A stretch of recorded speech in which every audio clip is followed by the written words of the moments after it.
Brett Perigo, tonight's second place finisher. Plenty of fans here, Brett, and a solid second place finish. Yeah, I got to shout out the Turn 2 Terribles over there. They're all a bunch of good guys to hang out with, talk to. I really like them.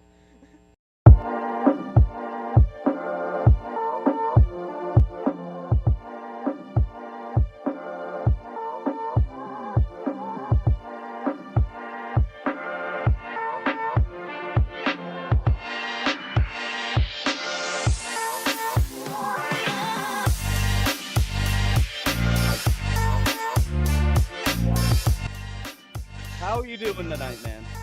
Hey, I'm talking here. You know who you're talking to?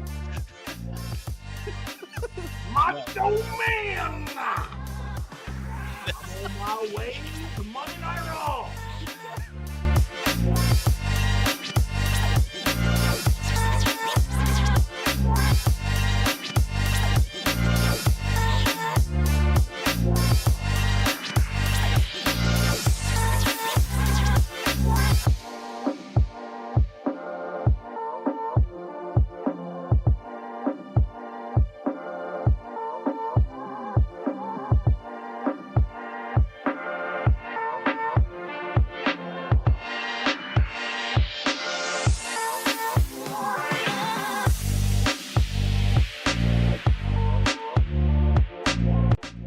How I want to answer the second one.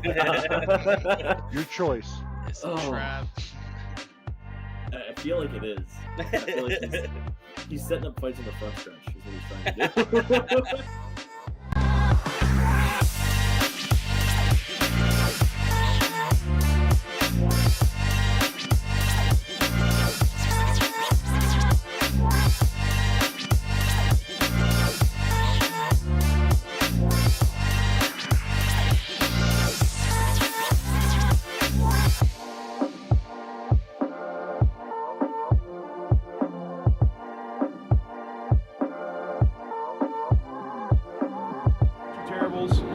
Speedway. We've got Devin Gordon with us. At Keen Motorsports Shop here with Kyle Keen.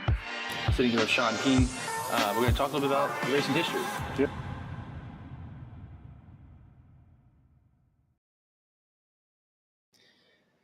Monday, July 8th, 2024. We are the Turn 2 Terribles. Thanks, everybody, for tuning in. I am Jimmy here with Chris and Jay-Z.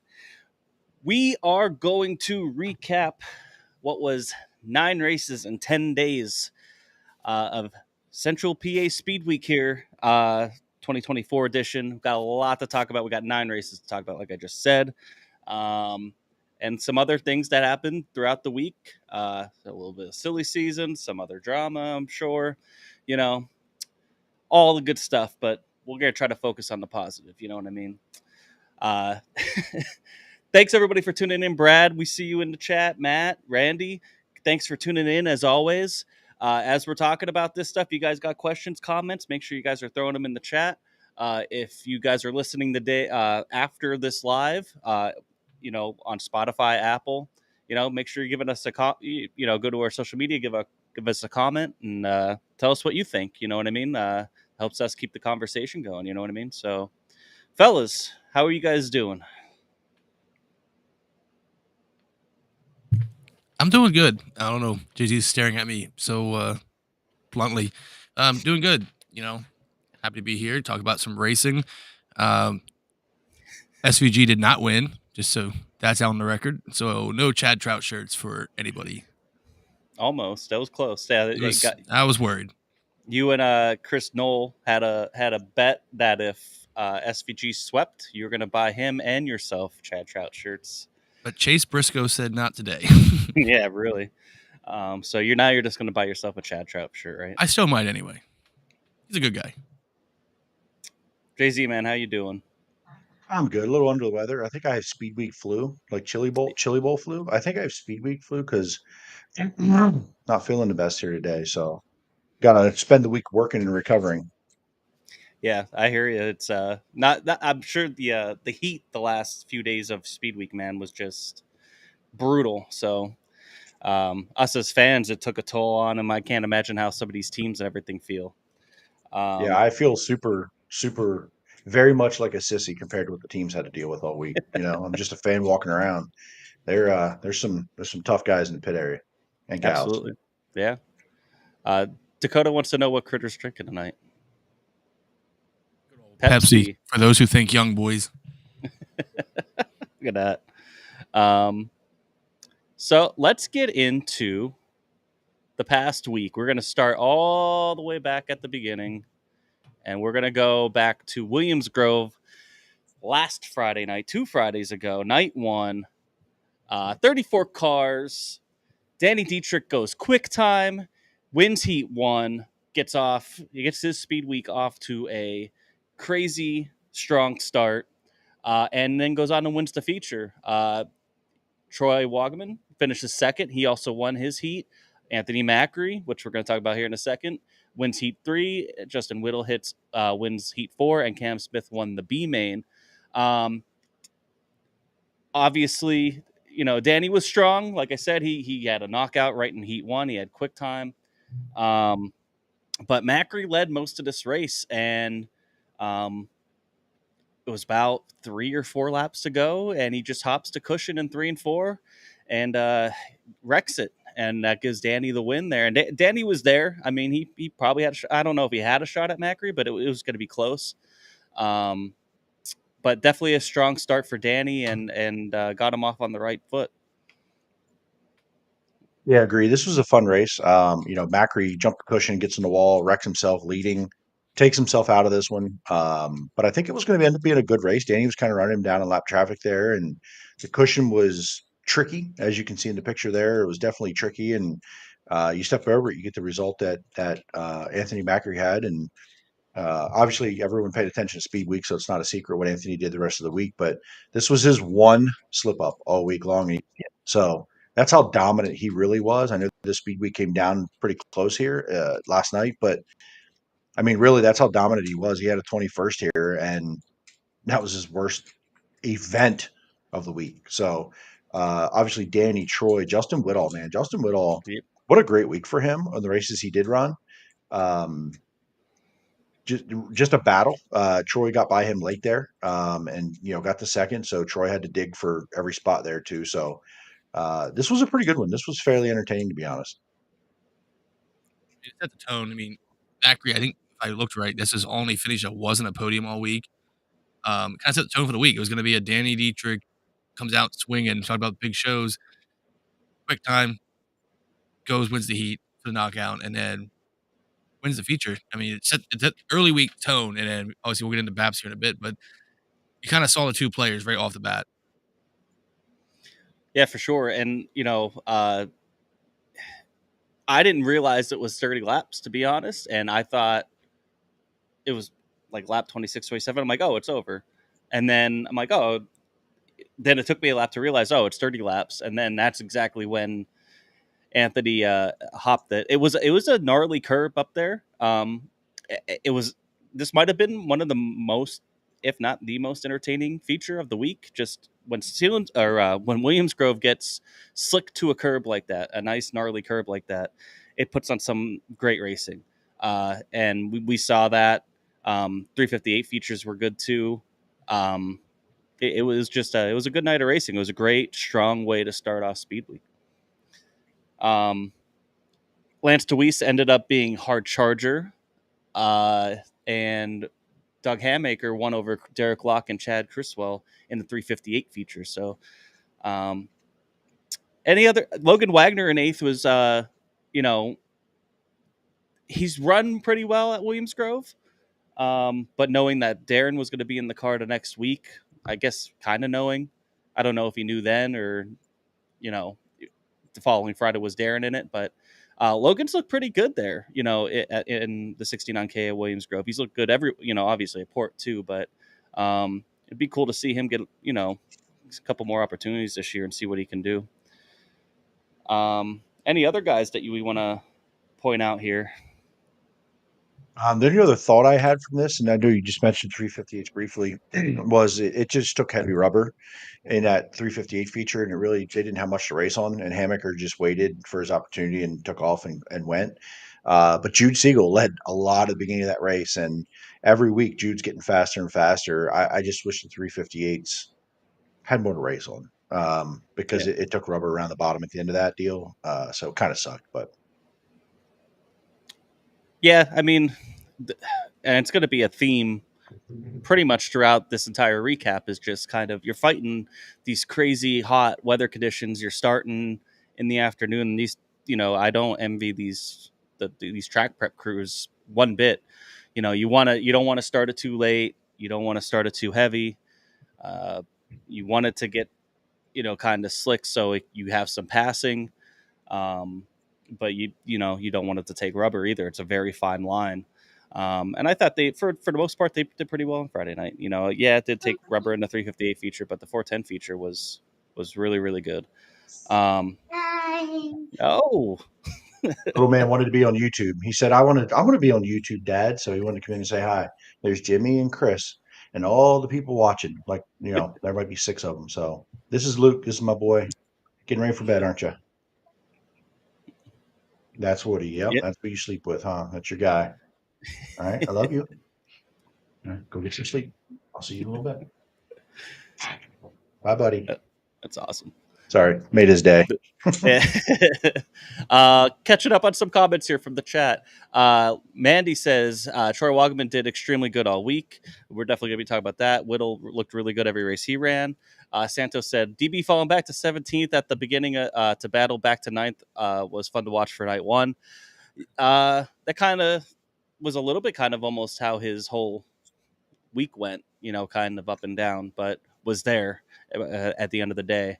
Brad says, I was pretty disappointed with Borden's performance. He wasn't really a factor for most of the week. I mean, yeah, I'm sure he probably wanted a better week, but there's some really good guys, and the 3 guys ahead of him in points were really, really strong all week. It was pretty hard to top those guys. I will say that I'm glad they brought this up about Borden, because this was a Borden type track, and it took a little bit for him to get going, but man, he was absolutely ripping at the end of that feature, and was Borden things. It was perfect for what he does, and we're going to talk about this a little bit about some stats and some numbers. But this was been a track where he starts closer to the front. We don't know what happens. This is his style of track, and passing all those cars is fine. You got to do it to gain these points, but it just sets him back so damn far night after night. And we're going to get into this a little bit later. I've compiled some stats, and we have a pile of stats to look at, but it'll be a theme. So, sure. Chris, any other last thoughts from this race? I would say just Lucas Wolf again, kind of keeping that pace up from early in the year. It was a stout field there. It's 34 cars, and he comes away with a 6. And that's an impressive run compared to where we've seen in the last few years. So, he even coming in the speed week, he's shown. I mean, he where did he win at? He won at Williams Grove, right? Won at Williams Grove, right? And he's been kind of getting a little more, getting stronger, getting back kind of to a form that we saw him a couple years ago. You know what I mean? So it's good to see that whole team and that car and Lucas getting back to where we feel like, what we know he's capable of, being a top 5 car, being a threat to win. And just, being one of the PA posse. He's one of the most popular drivers in Central PA. So it's always good if he can run up there and compete.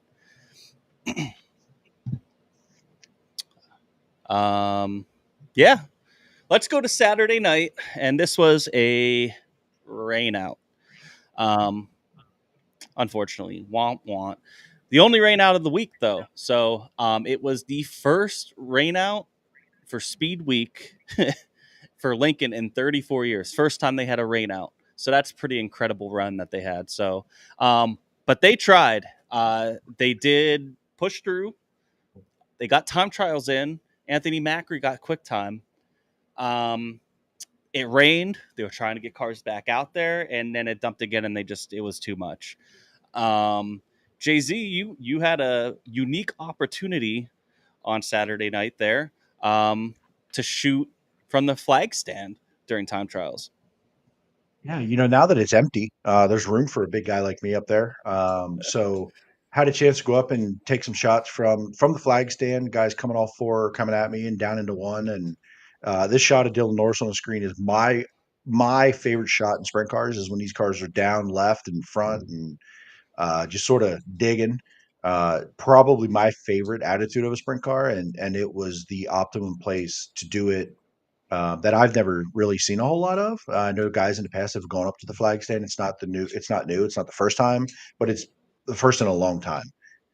It was an absolute honor, an opportunity. I can't even say an honor. It was just an unbelievable opportunity. So shout out to Lincoln Speedway for that opportunity. Something I would have never imagined happening a year and a half ago, 2 years ago.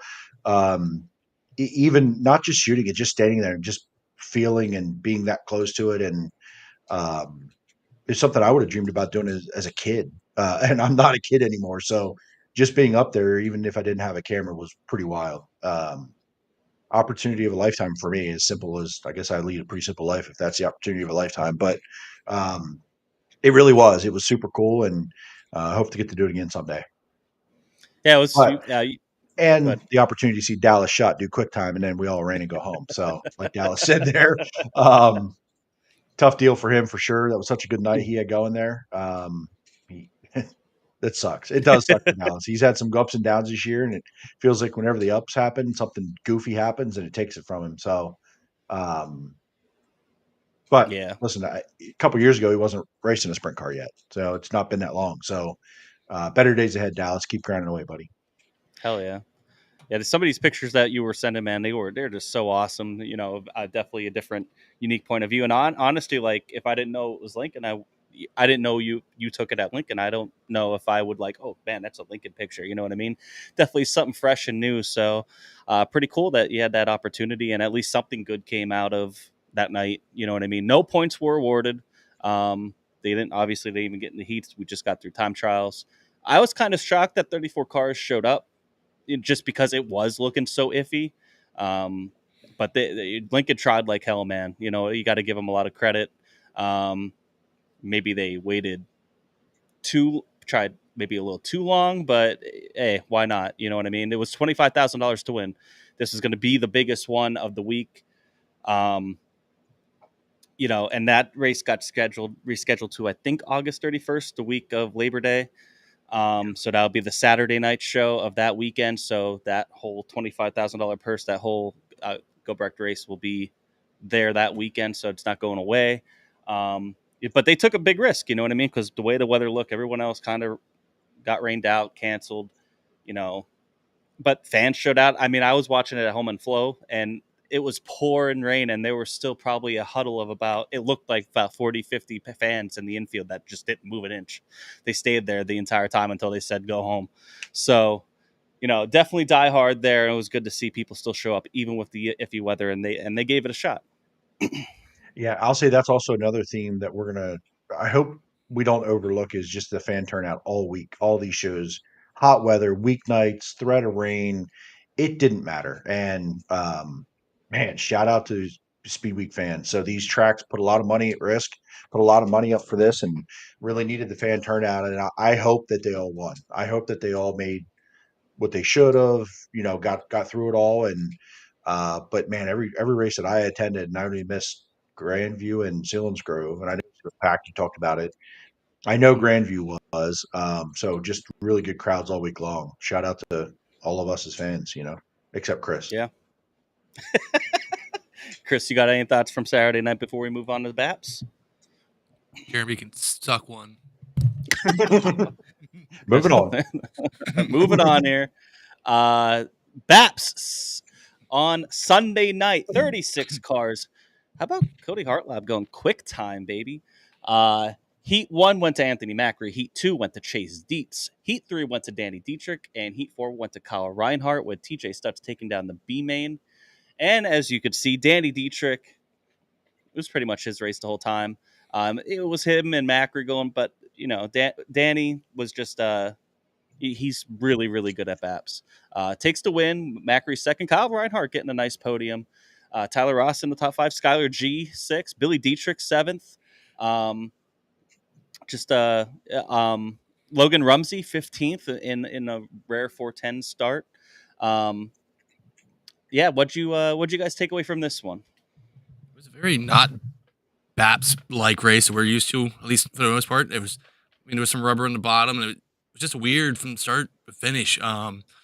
Still entertaining. We still had a fun time there, but just wasn't what we're used to overall. Minus that one race last year, you're gonna have those nights, like you said. It was hot and not ideal most of the week, but the cream still rises to the top, right? So Danny and Macri do their job to at least set themselves up for the rest of the week. Yeah. Yeah, I talked to some folks at the track, and they prepped for rain. It didn't really happen. They had a light shower just before, and they prepped that track and packed it in pretty hard to seal it off. And when it really didn't rain, they had to do the best that they could with what they had. If they don't seal that track over, they do get the rain. We're not racing anything.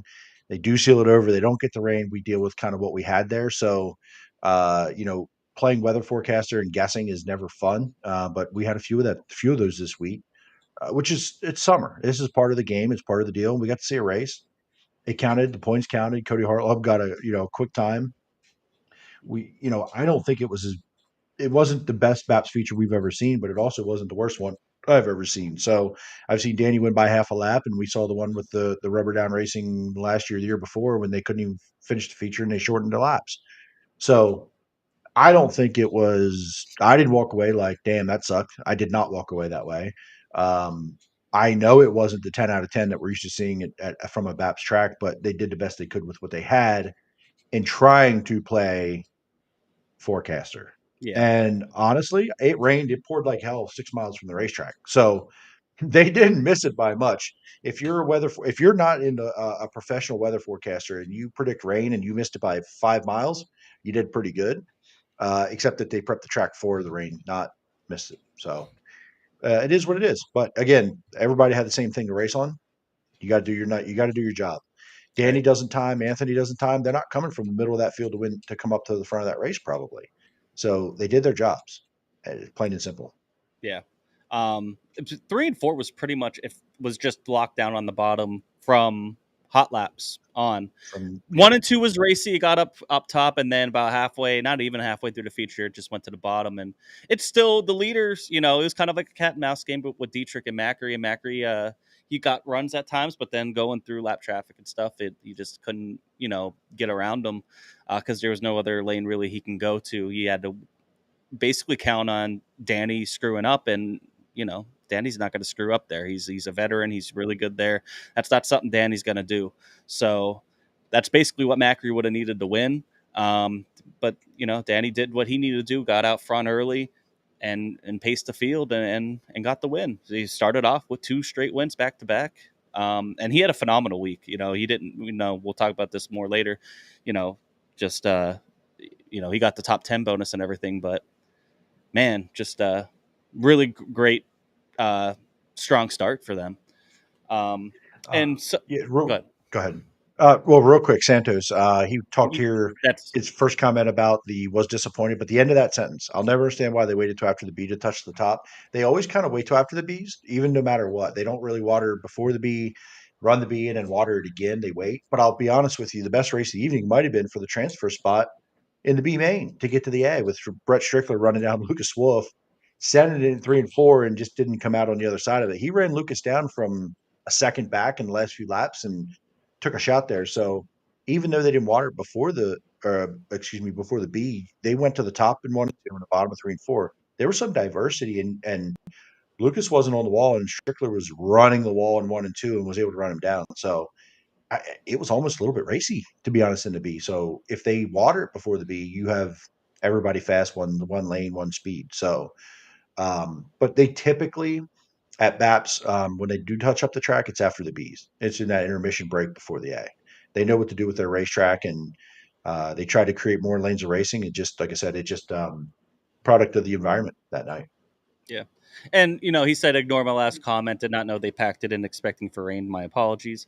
Listen, I mean, for myself, I could be disappointed, but knowing I'm not pointing the blame either. You know what I mean? And it wasn't like a terrible race or anything, but it wasn't great. I mean, nobody wants to see a lockdown 1-lane race, but it happens. It's just what it is. And you can be disappointed if you want. It doesn't necessarily have to reflect badly on the track or the crew or anything like that, because like we said, that they were between a rock and a hard place all week long. Chris, anything else from this race? I think Billy there, Billy Dietrich, finishing 7th, kind of been a rough month or so for that team, tearing up a lot of stuff. So have him kind of 13th at Winners Grove, 7th there. I mean, their week doesn't finish so strong, which is all Seth's fault. But up until this point, it was a solid outing for Billy, and you love to see it for Bill and that team. Yeah, it was a great run for him. There's a couple guys, Kyle Moody, a couple weeks ago we didn't even know if he was going to be running. Gets a 12th place finish. It was a dogfight from from 8th on back, well, even from 6th, 7th on back. It was hard to make passes, but they were all bunched up, trying to make moves. So wasn't from a lack of trying, but yeah, good runs by a lot of these guys here. Are you Sonny Cook's comment? Do you know what you're just talking about? I do not know. Y'all hear about the picture posted in the groups with Danny Dietrich? I have not. I know there's been some spam going around about our local race car drivers being killed in car accidents, and it's coming from the UK spammers somewhere. Have you guys seen this? No. It was I don't even know what group or chat it was, but there's some spam account, and it's if you look at the article, it's a .uk, and it's about local racer killed in car accident, this and that. That's been going around. I think maybe it's been multiple drivers now, so it's a weird hacker spam thing. I don't know what they're trying to get at there. So don't click on that shit, guys. Yeah, they're gonna get your information and stuff like that. Don't be clicking on that stuff. It's phishing. Yeah, don't do it. Yeah. But it's all everything on social media is bad right now. Like I know our comments get flooded with bots. Like anytime we say, "Hey, go to this," here's this race, or where we're talking about a race, they're like, "Well, you could watch it here for free live," and don't ever click. I get them all the time. Yeah, don't ever click that shit. From Wednesday's race report, I'm sure it was have to do with the Logan Wagner deal, and we're going to get into that a little bit more here. Yeah. I'm not as up to date on the Wednesday happenings. I heard about it. I heard the interviews. I didn't see that live, but we're going to get into Port Royal here in a few minutes. We're going to get into some other hot topic here. Monday at Lincoln was a little hot. Anthony Macri wins this one, but not without some controversy here. You see Devin Borden in second. It surrounds him. But before we go into that, 36 cars at Lincoln. Macri was quick time. Heat 1 went to Trout. Heat 2 went to Borden. Heat 3 went to Cody Hartlob. And Heat 4 went to Lucas Wolf, with Freddie Raymer winning the B main. That's when you know it's a tough field. Little issue on, I don't know if it was an issue. First 20 laps go green. Cody's on the pole.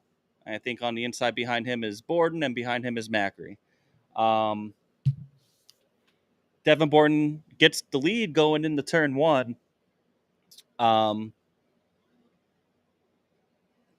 laps later, there's a caution. He gets penalized 2 spots. A lot of people are. There's two points of argument here. Is one, why didn't they call it back? And this PA Speedweek rules, unless it's on the front row, they don't call it back. They just penalize it the next chance that they get, whether that's a yellow or the end of the race. He could have won that race if it went green the whole way and would end up finishing third.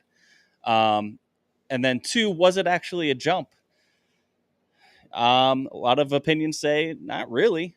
I mean, it was just kind of a weird start. And Devin just kind of was doing what he had to do. It didn't look like he went early, but he did kind of fan out. But did he really? It was hard to tell. So I'm sure people in the chat are going to get fired up. Which one of you guys want to get fired up first?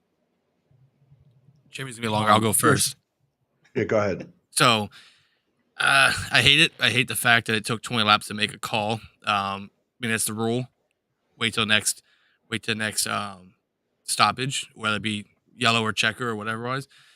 It was a goofy start. I don't think anyone gained an advantage. I guess Chase Dietz, from what I was reading through, got called for something similar to this a few weeks back at Lincoln. If that's the rule, then yeah, this sucks for Borden, and it's chaos. But maybe we should look at that rule and be better moving forward, kind of like we do. We'll get into some other stuff, some other tracks later on, how to be better moving forward. But I didn't see him gaining an advantage. I think it was just as much goofiness on Cody Hartlaub doing his thing on the pole. I mean, I guess there's an advantage there. Devin has more experience, maybe to make that move low, but he didn't jump. He was just not nose to tail, and Cody kind of faded up a lane higher. I don't know what the official ruling is on that, but I mean, I feel like if Devin follows him up there, and they all follow the car in front of them, they're all going to crash. So Yeah.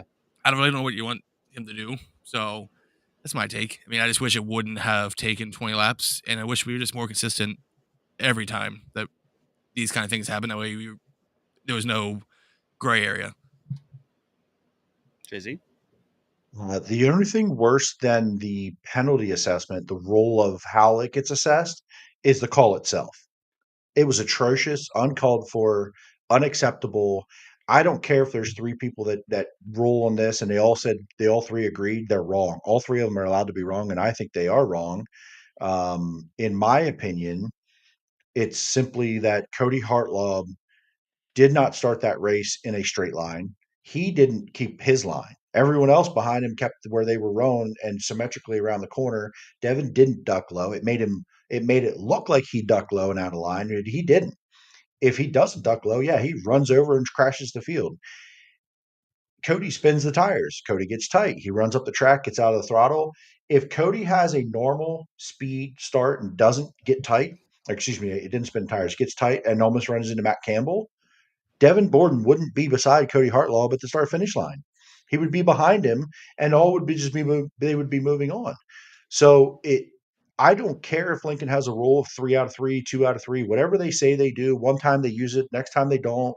One time it's this person, next time it's that person. They roll their coworkers under the bus, and say, "Oh, it wasn't my call; it was their call." Next time it's all three of us agreed, 2 out of 3. The flagman, this, that, the other. It's all bullshit, and it's getting old. And I'm tired of hearing about this shit on starts in Central PA. I don't hear it anywhere else. We watch a lot of racing. I don't hear it. A false start, you run it back. False start, you run it back. Only PA Speedweek has its own separate rule for this. And again, only thing worse than the penalty and how they assess it was the call itself, because it shouldn't have happened. It is wild, and they're absolutely wrong on it. The technology they have to have a virtual flagman should have the technology for 20 laps to review it and come to a consensus, because the consensus they came to was wrong. Figure it out. Figure it out. And it's wrong. Devin Borden, I don't know if he wins the race. I don't know what happens, but he goddamn well had it in control and did his job. He ended up not even having the lead off turn 2. He wasn't even the leader. He ran back and then passed Cody for the lead and led for 20 laps.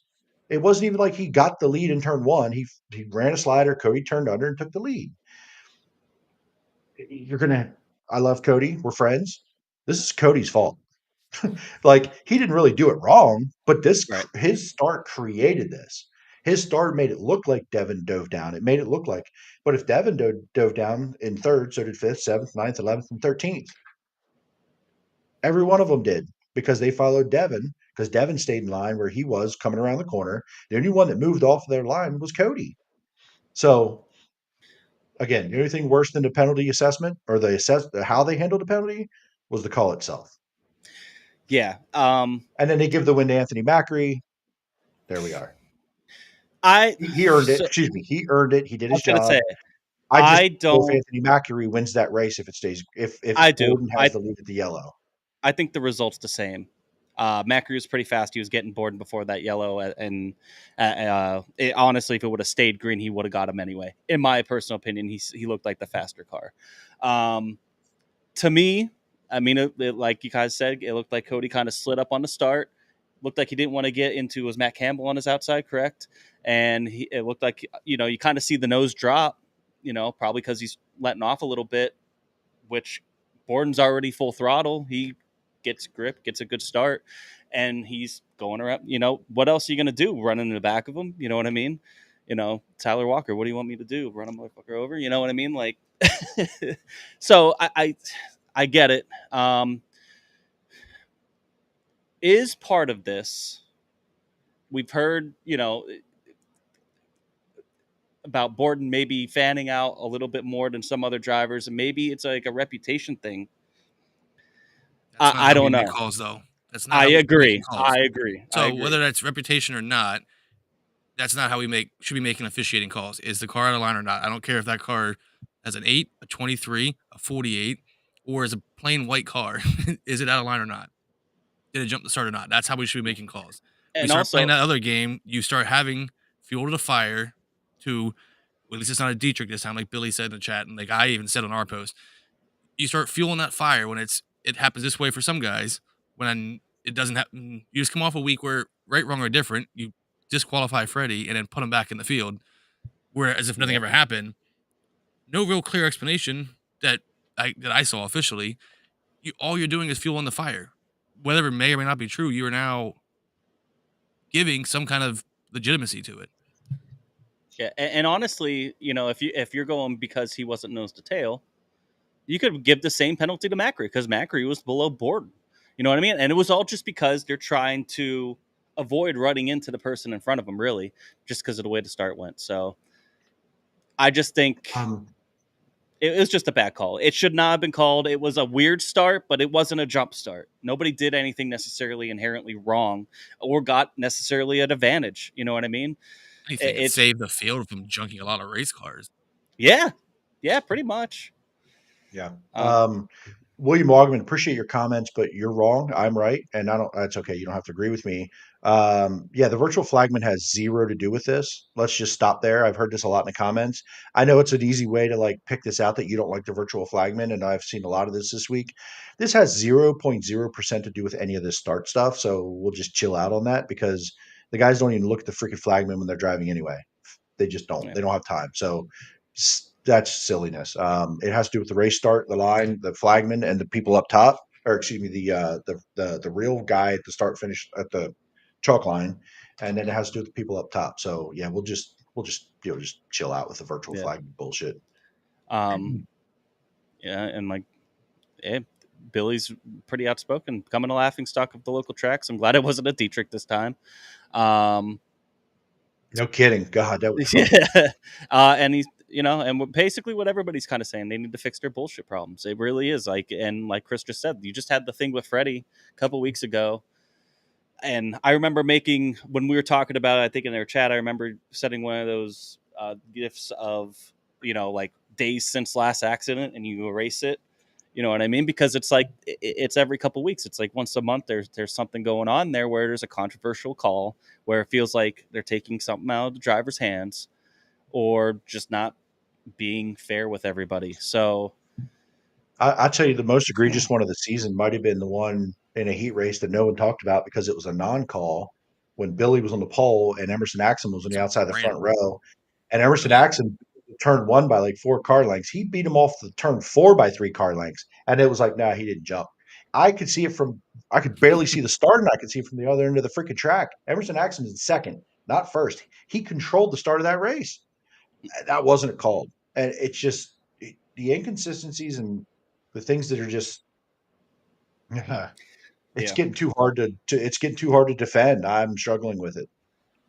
And I can understand that maybe they're kind of at the mercy of the PA Speedweek rule here, where they can't call it back because it's not technically on the leader.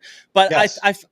But at the same time, I'm fine. They enforced the penalty correctly by the rule book of PA Speedweek. You don't have to like that rule, and I don't really like that. Or excuse me, the penalty and how they assess it.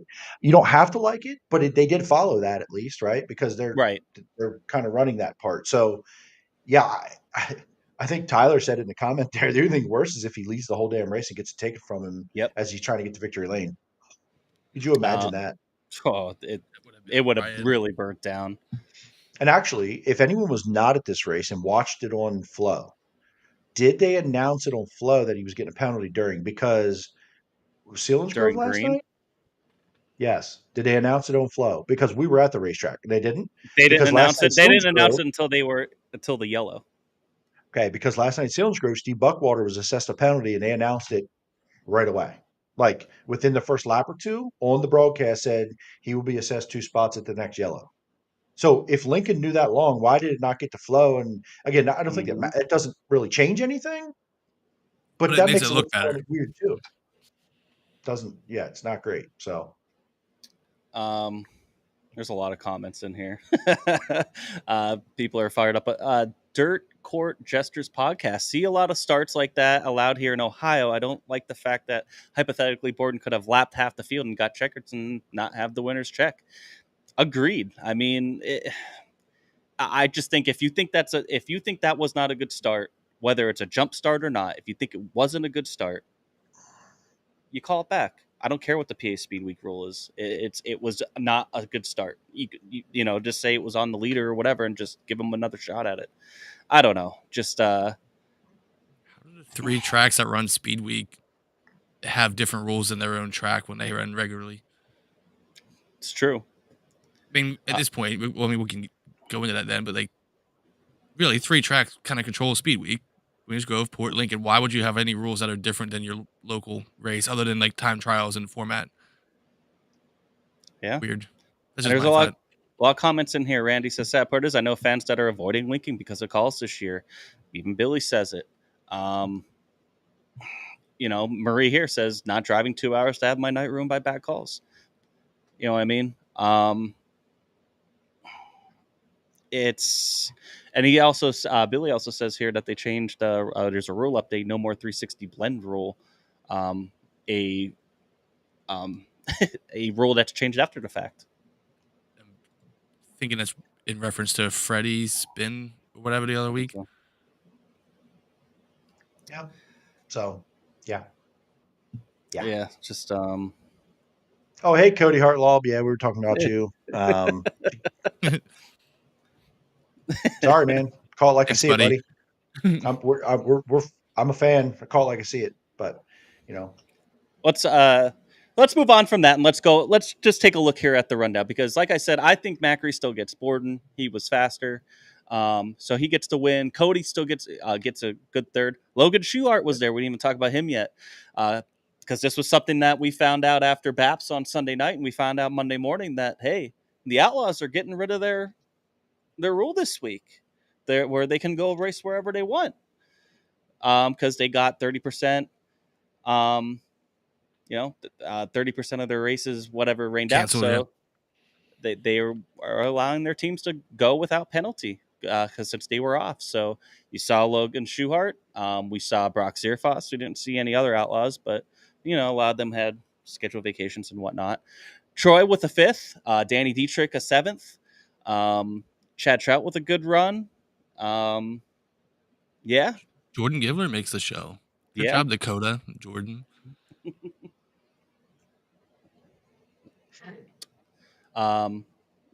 There's Cody. He says, I just turned it on, missed it. About all of us blaming him for chaos. It's just, at the end of the day, that type of stuff happens, and the track's got to make a call on if they think it was a good start or not. Then do something about it. You know what I mean? Don't do something like this 20 laps after the fact. It's just not right. It leaves a bad taste in everybody's mouth.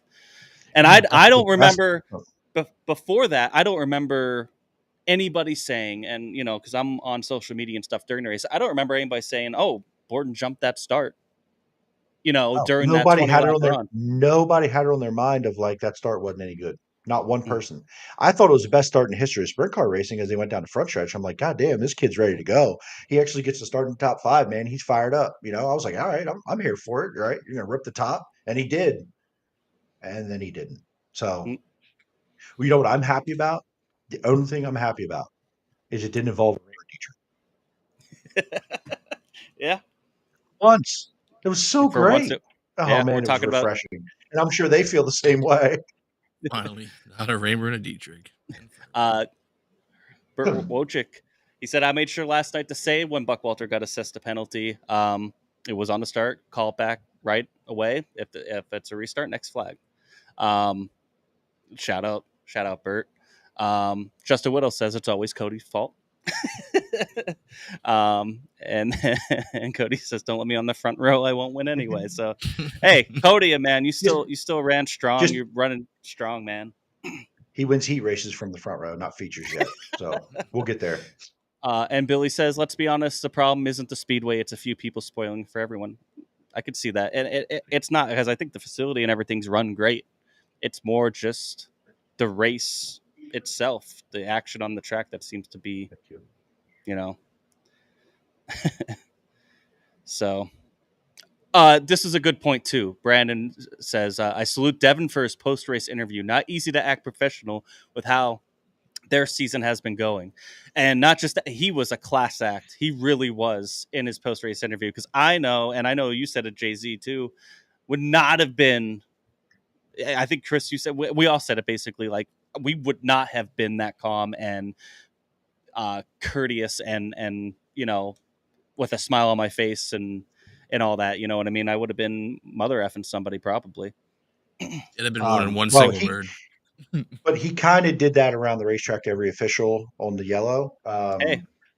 Every official he could find at the time. So he got all the anger out of the way, I think, by the time he got a podium interview. And listen, P2 at Lincoln is a win for him lately, the way the season has gone. So I'm sure there were mixed emotions there. That's still a really good run for them. And he had a really fast car. So, there you go. There we go, right here. Exactly. It's almost like I said this, and I'm not a driver. I just see what I see, folks. Cody Hartwell. Devitt did nothing wrong. He timed it perfect. I set a slow pace, and that screwed my start, lifting the front wheels. And that's what I was saying. Because if I saw Cody's nose drop when the tires started going up, his nose drop got noticeably a little bit slower, and that's when Devin actually got. He had a start, next to him, flowing and going right. Yeah. So if he doesn't have to, bring the front wheels down, he might not even get past him, and it's a non-issue. It is what it is. But just be consistent and figure it out. All right. Anything else from this race before we move on? Shout out Logan Rumsey, 410 debut at Lincoln Speedway. So hell yeah, looked really good. He's not. Yeah, he's going to be. We talked about him before on here and 358 stuff and 410 stuff, and that's a name you're going to hear a lot in Central PA and beyond, I think, in years to come. So shout out Logan. Really nice debut there at Lincoln in the 410. He has laps there, just not in the 410. So shout out Logan. Yeah. Let's get into Grandview on Tuesday night. Logan Schuhart here with the win. 24 cars. Schuhart sets quick time. Heat 1 goes to Danny Dietrich. Heat 2 goes to Devin Borden. Heat 3, and this was just asked by Chris Noel, who is the 53 driver from Australia, New Zealand? That is Jesse Attard. Is it Attard? Attard? I don't know. Everybody says it differently. He came over. He used to come over for PA Speedweek a couple years ago. We haven't seen him in a few years, and it was good to see him come back, and he looked good. Obviously winning Heat 3, and then Heat 4 went to Logan Schuhart. This is Logan's race all the way. I mean, this was... Yeah. He dominated this race. No. That's Hagerstown. Grandview, it's like him and Macri didn't watch the high limit race for a few weeks back, where they kept sliding, they kept taking themselves off the bottom, thinking they could rip and rip around the top of a lap car, and they couldn't. It's like they didn't watch the high limit race. Ended up Logan wins this race. So this is not the one he dominated. He dominated Hagerstown from beginning to end there. So this wasn't bad. This was another one. And look, Devin Borden, P3, moving up through there. So nice job. With that, like you talk about Devin Borden had a quiet week, but we just talked about a second, a third, a ninth. It was just a real quiet, sneaky, hard charger. Just sneaky, quiet first half of the week, and it kind of sets him up for how his week finishes. But this race, like you said, they kept trying to give it away, but it made it entertaining for us. He and Schuhart and Macri just kind of changing spots and giving the race away and doing it again. But I was entertained. Yeah, look, Logan and Macri there, like Mandy said, swapping the lead a little bit there. It became a bottom race. That's kind of what usually kind of happens at Grandview. And like Tyler says, always win a race at Grandview by being a master on the bottom. I know from experience there. It was cool to see Logan come out and run some Speedweek. It's been 10 years or something like that since he's been able to run any Speedweek. 2012, something like that.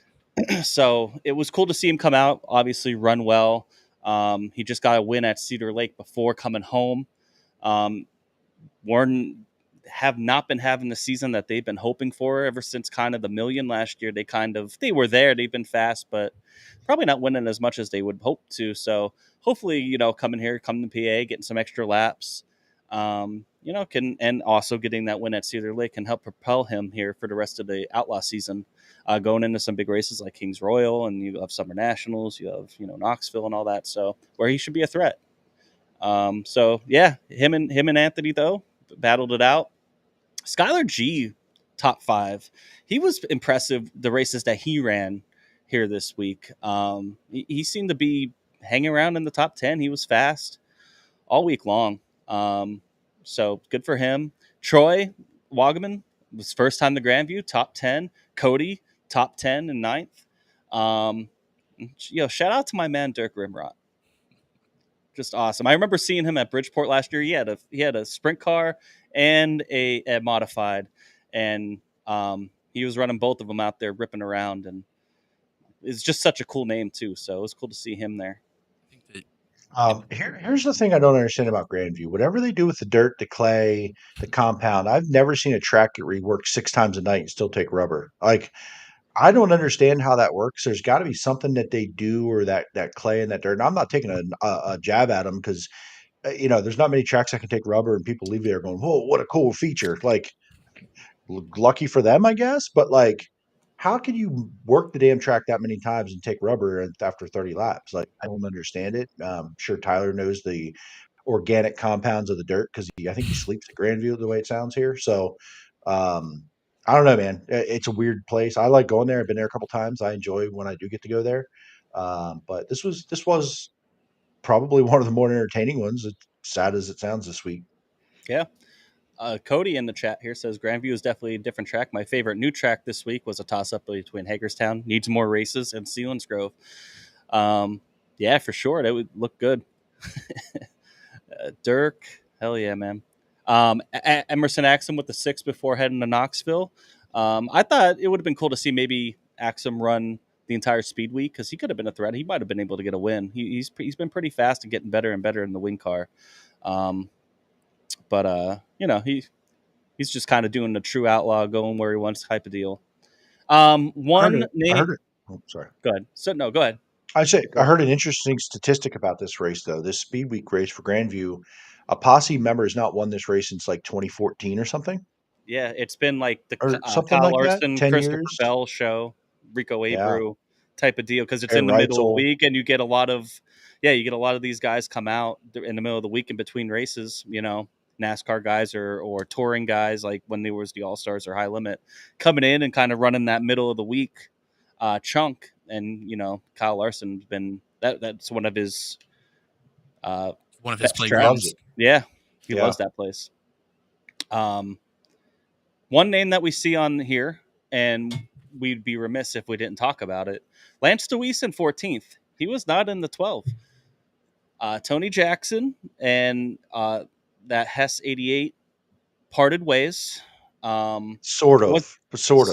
Not really. With the 410, he's going to run back with Sportsman here in the same for now. Same code for now. Maybe. Maybe Lance, a little. So Lance DeWeese. Did you read the press release? Did you read it by chance? Yeah.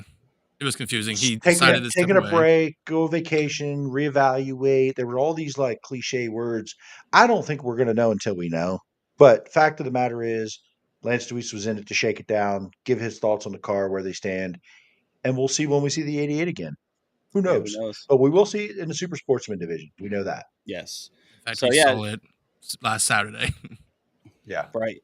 And it was a very surprising thing to read in the morning, because Lance wasn't scheduled to race this race, and then all it was on social media like, "Oh, Lance DeWeese is coming to Grandview tonight." And we're like, "Okay." And then he shows up in the 88, and everybody's like, "What the hell's going on?" And then that press release comes out the next day. It was the next morning, I'm pretty sure.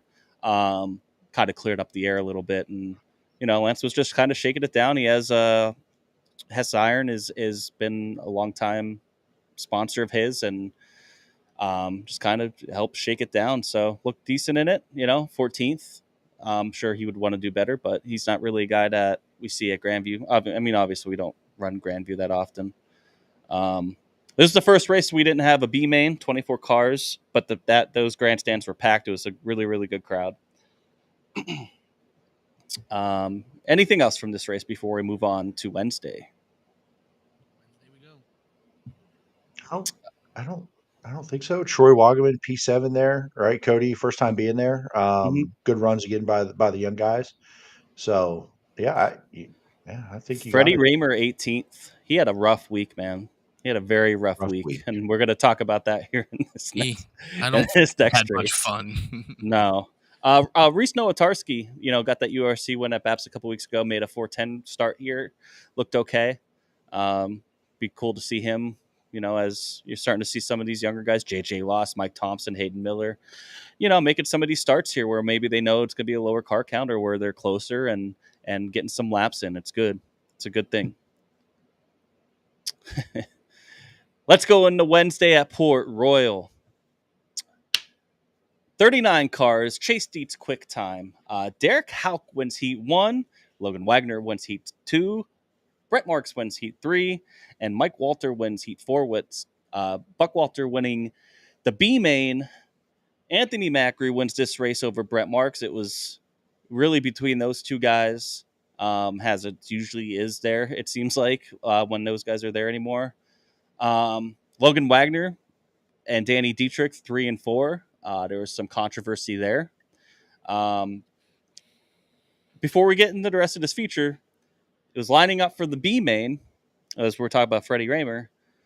He was there in his 51, and they're going to catch the pace car going down the front stretch. Pace truck's on the back stretch.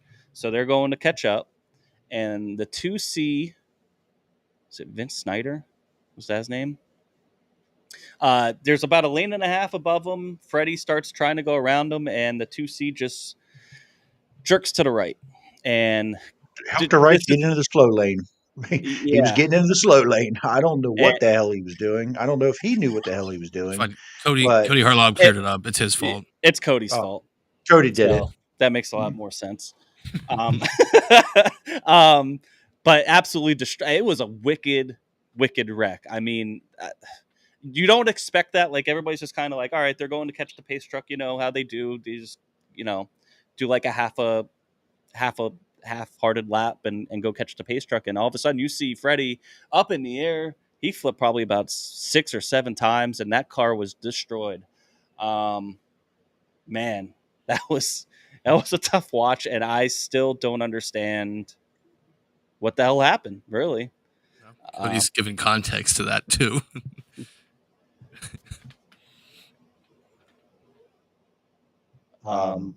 It was a hard hit. Definitely. Yeah. Freddie jumps through, hits the wall, and starts flipping. So it is Cody's there fault.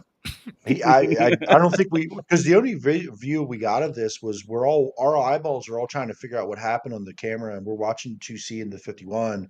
I don't think we see Cody or anybody really realized it, but if Cody spooked him, the guy doesn't need to be out there if that's going to happen. Why would you move? He was 5 lanes down. I still don't think it changes anything, even though Cody was passing him. It's like, what are you doing, guy?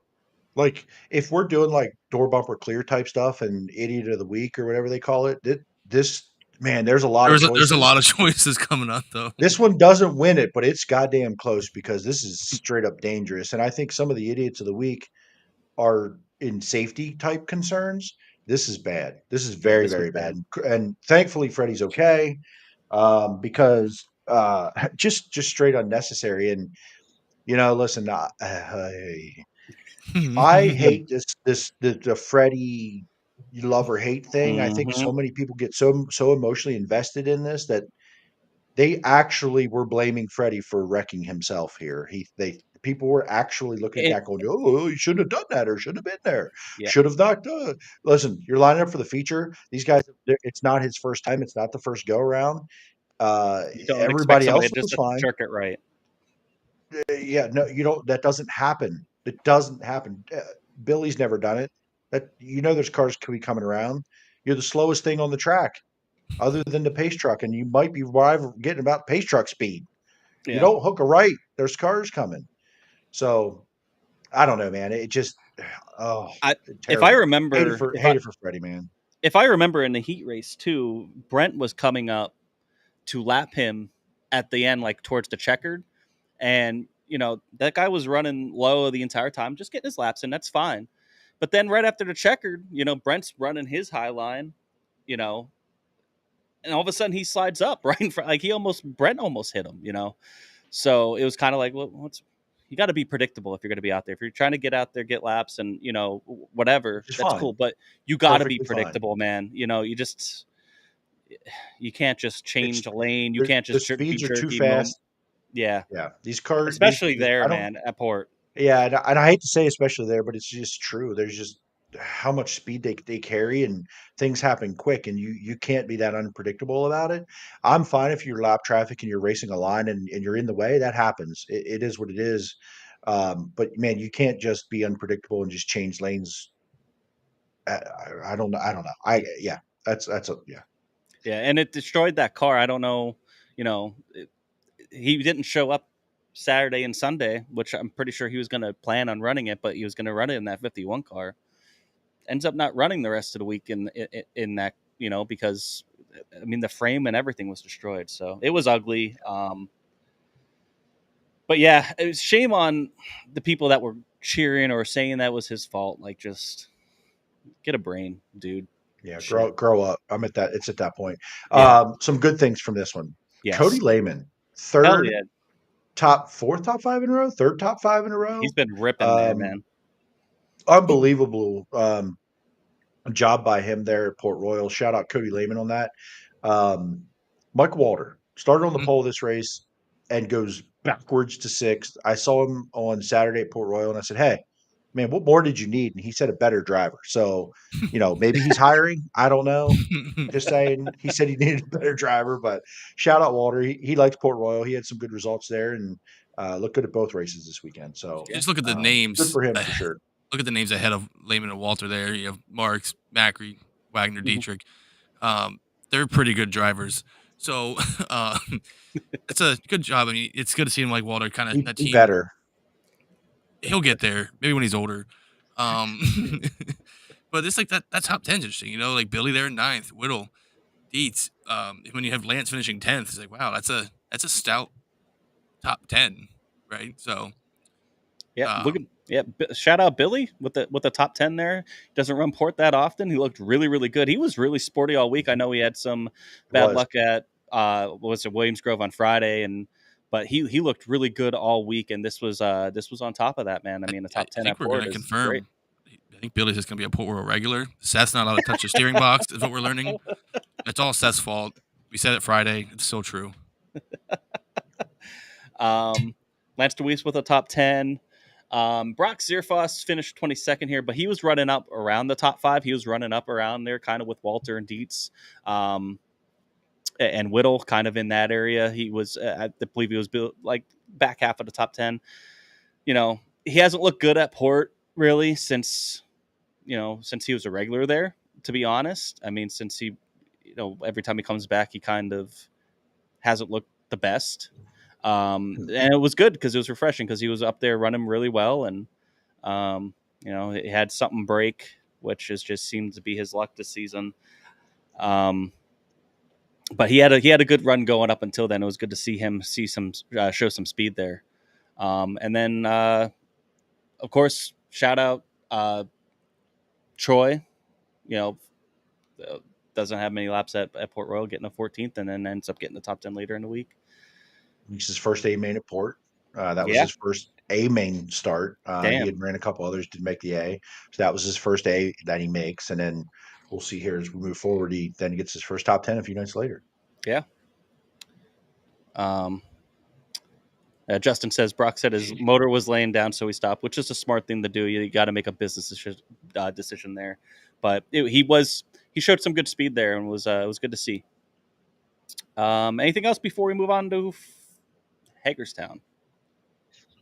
Anthony Macri won this race on the bottom middle. I'll say that. Yeah, this track good job. was there. real Brett was ripping slick the fence all day. It was real slick. He made the bottom middle work with momentum. Brett just couldn't make the car work as well down there. He did protect and ended up P2 there, but Brett led most of this race, and Anthony ran him down. Did what he had to do. So That's about it for that. I just wanted to mention that he won this race not knocking the ball down. Yeah. Yeah, there was nothing really up there, but it wasn't necessarily all on the bottom either. So it was a very slick, dusty track. All right, Hagerstown on the 4th of July on Thursday.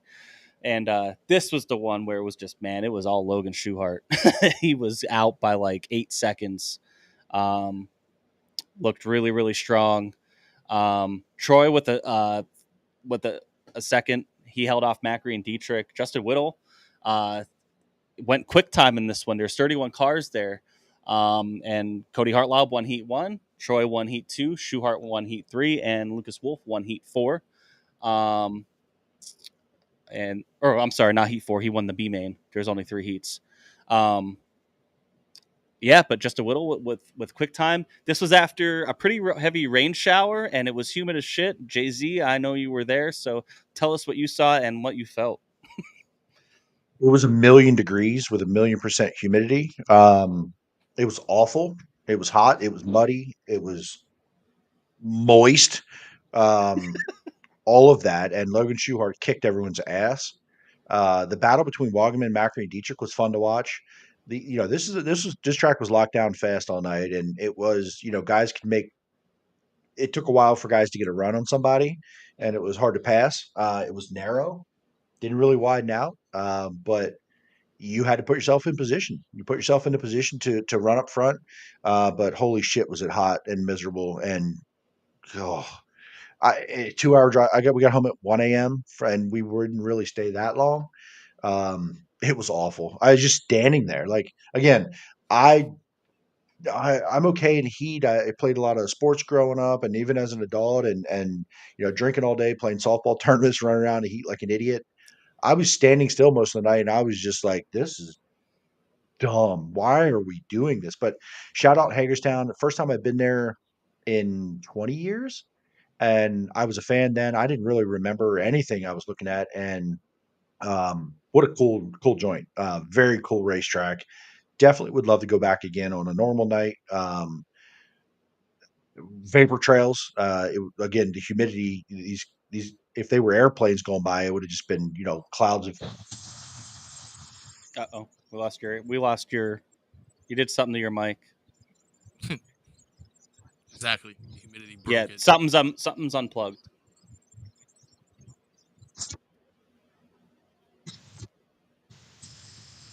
I don't know what you did.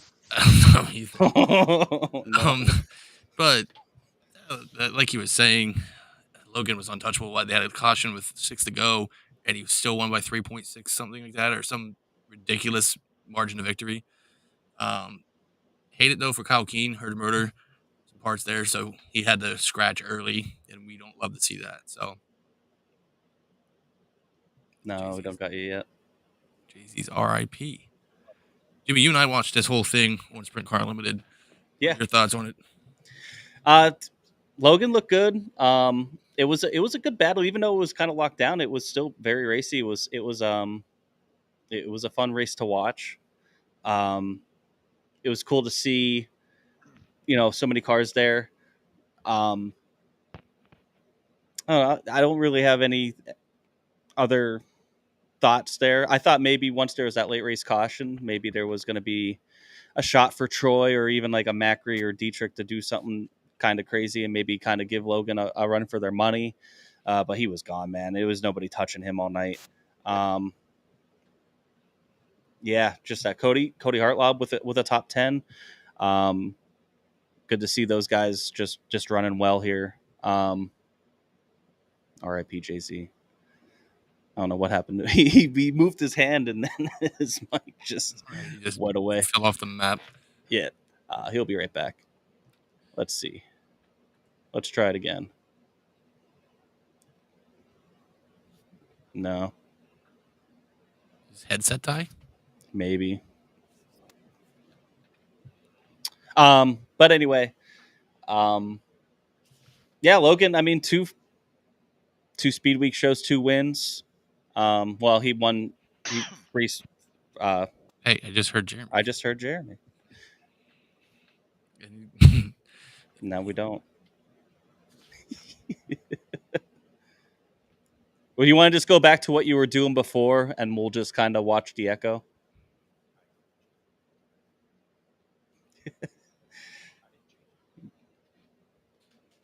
Can't hear you. I can hear faintly. Yeah, very, very faintly. This is wild. We'll get it figured out. Let's go to some comments here. Mandy says, really nice race for my first time there. The heat was insane though, and it was bad all week. But after the rain there, it just got so much more humid. Let's see what else. A lot of people even. Jennifer Cole says, just breathing there made you sweat. Brent Shue says, standing still at Hagerstown, lost 10 pounds. Justin Whittle agrees the weather sucked. Steph asks, and this is something that gets brought up every year, is there a reason they picked a Maryland track for PA Speedweek, or has it always been part of it? Pretty much always been part of it, and this is their only 410 show of the year. It always puts on a great show. It's just over the border. It's not like it's that far out of PA. I think to Billy's point, is probably more central to PA than Grandview. I guess it was part of it. That and Silver Springs kind of were both part of it through the 90s. And then when Silver Springs went away, just kind of took that spot on the Wednesday midweek show, or now Thursday. I mean, for me, I live in the center of all the tracks. It's 45 minutes, 50 minutes, something like that.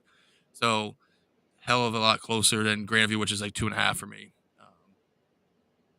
So, I mean, take that for what it's worth. Like, I get it. It kind of sounds weird when you go to Maryland for Central PA Speedweek, but it's close enough. It's pretty close, yeah. For me, it was 2 hours and 45 minutes, so I wasn't going to go with work the next day. Unfortunately, I want to get there one year. This is definitely one track. It's the only track on Speedweek I haven't been to. I really want to get there, but it's just I got to make scheduling work out, to make it worth my while to go down. Because I probably, if I go down there, I'm not going to drive home. Maybe I'd camp and go to the next race the next day or something. Matt Bird says, I miss Path Valley during Speed Week. That wasn't that long ago. Hello. Linda says, yeah, we got you. How about that? All right. I think we got you. Yeah. Linda says, don't feel Hagerstown should be on Speed Week. Those people need a real wake-up call. They're the most disrespectful fans. I witnessed it quite a few times. Disrespectful how? Sounds like Maryland to me. I don't know. They drive, are they as respectful as the way they drive? Maybe. I don't know. Yeah. Dakota Kuhn says Hagerstown needs more 410 shows. I agree. I could see one or two more. Making some pretty big events there. They're mostly a late model track. I think that's what they run most of the time. And Cody says fun track, even locked down. It raced good. It did. Even it wasn't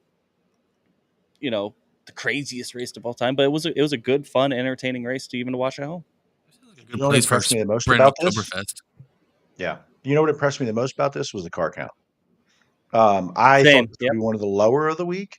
I thought it would rival like Selinsgrove. Didn't expect Grandview to have 24 and get to 24 with a 360 in the field and a Dirk Rimrod, but here we are. But I was impressed with the car count there. My concern would be if they took this off the Speed Week schedule and put Path Valley, which we all want, that Hagerstown would be forgotten, and it would get its two shows, and cars they may not support it at the same level they do now, being on the Speed Week tour. So that would be my concern, because I think that it does put on a good show most years, and it has, and I know it will again. I think it was a product. They sealed the track over. They knew rain was coming. It hit. I mean, it is what it is. Again, a weather deal there. But I don't know. It was good just to get this race in, to be honest. I agree. Yeah, I agree with. I don't love it being on the schedule. I've come around the last bunch of years with the good racing. I would sacrifice get 2 410 shows throughout the year to give up this Speed Week date for like a Path Valley. But I would be afraid teams wouldn't support it at the level they do now. So I'm torn on that idea. And again, that's not that's up for debate. I'm just in my own head about it. Mm-hmm. I think to get some of these other tracks maybe on the schedule, you would have to have one of the other big three dropped their second date, which we know isn't going to happen because they get the biggest crowds all week, no matter what. So, Yep. would love to see, keep a Hagerstown, but also keep Path. Let's add Path Valley to the mix, and um, whatever other tracks that are in the area. I don't know about Bedford, but which we'll be talking about that later. But you know what I mean. Just to try to get a true hey, we're going to a bunch of different tracks. Type Clinton County, I think, is a deserving of one, but that's pretty far away, even though it's dead central PA. It's just way north. Just there's a lot of good tracks in the area, and it's good, when they do have 410 shows, if that's your thing that you want to see, make sure you go and support them because that's what helps them out and gets their name out there. And the more they put on good racing, sometimes maybe the noise would be too hard to ignore. Yeah. Anything else from Hagerstown before we move on to Williams Grove? You may have said it. I could hear you that whole time, so I knew if you could hear me or not. Troy Wagaman, first time at Hagerstown, P2. Cody Hartlow, P8, first time at Hagerstown ever. He said he ran the micro track once or something. Never ran a race car on the big track. P8, first time there. So again, a common theme between those two, not just friends of the show, friends of ours. It's a good week for us to be friends of theirs because we can talk about them a lot in a good light. That what a hell of a week they both had. I don't want to down either one. They both did phenomenal with young guys. A lot of experience gained this week, and hopefully a lot of good team building because this is a week that'll test your team for sure. Yeah. Yeah. Let's move on to Williams Grove on Friday. The big Mitch Smith, $20,000 to win. This is usually a crown jewel of Speed Week. And we had 32 cars with Anthony Macri going quick time. Brett Marks winning Heat 1, Lucas Wolf winning Heat 2, Darren Pittman in Heat 3, and Freddie Raymer in Heat 4 with Michael Walter winning the B main. Anthony Macri wins here over Chad Troughton, who had a great run, and Brett Marks. Thoughts from this race? Chris? I mean, it's the Anthony Macri show. It kind of turned into that second half of the week there, minus Logan playing the spoiler. But I mean, Chad Trout, this is what, the third, fifth time somewhere in there where he's had a legitimate shot to maybe get a win. That race was I found it interesting as they kind of had to work different lines and stuff like that. I don't know if anyone could actually get Anthony Macri, but Chad Trout's been someone to watch and someone I think everyone's kind of cheering for at this point to get one of those wins. Yeah. It was very difficult to pass. You could tell they put a lot of water down because it was so freaking hot, man.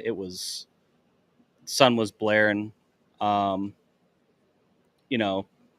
didn't really widen out like it did the previous Friday. So it was difficult to pass, but it's not like there wasn't passing. It was much more pretty difficult to pass. And, when you get a guy like Macri up front, kind of finishing off what he probably should have did the previous Friday, where he really was kind of winning that one going away. He goes and takes care of business here for $20,000. I almost kind of wish Darren Pittman would have started up front with him, kind of see how that battle would have worked out. But Well, he didn't finish the race, so I don't think it matters, Chris. I feel like he pulled off though because he wasn't going anywhere. Yeah, I'm with you.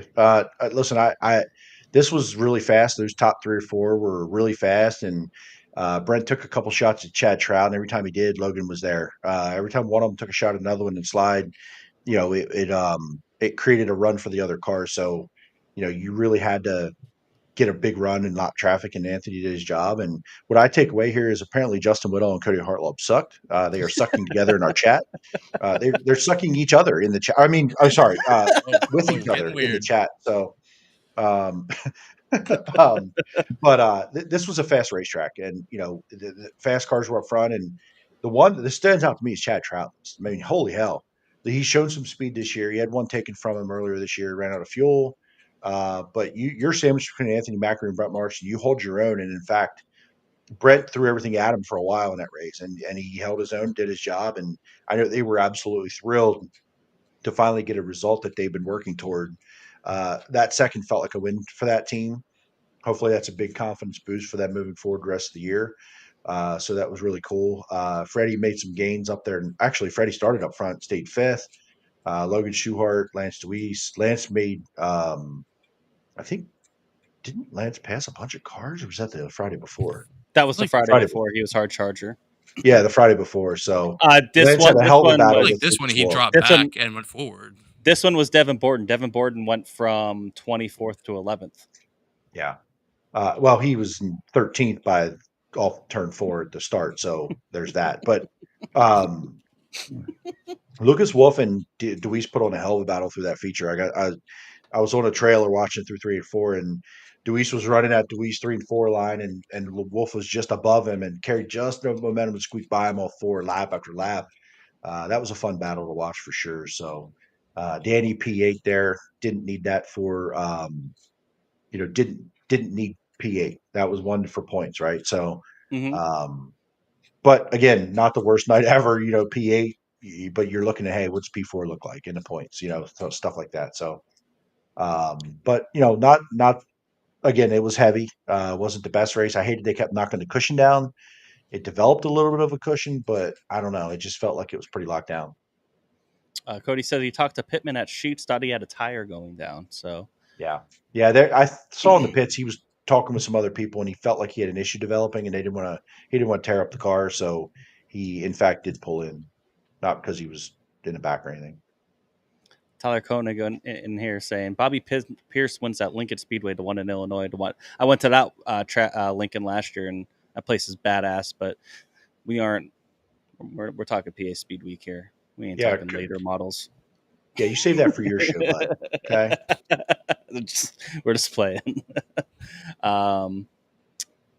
Marie says a little disappointed with Dietz this year. I'm not. I think he's been doing fantastic. Maybe he doesn't have a ton of wins, but he's consistently there, one of the faster top 10 guys in 2 different cars at every track that he goes to. I'm been kind of impressed with him. He's, he hasn't had the best luck either. He probably should have a win or 2 at Port Royal.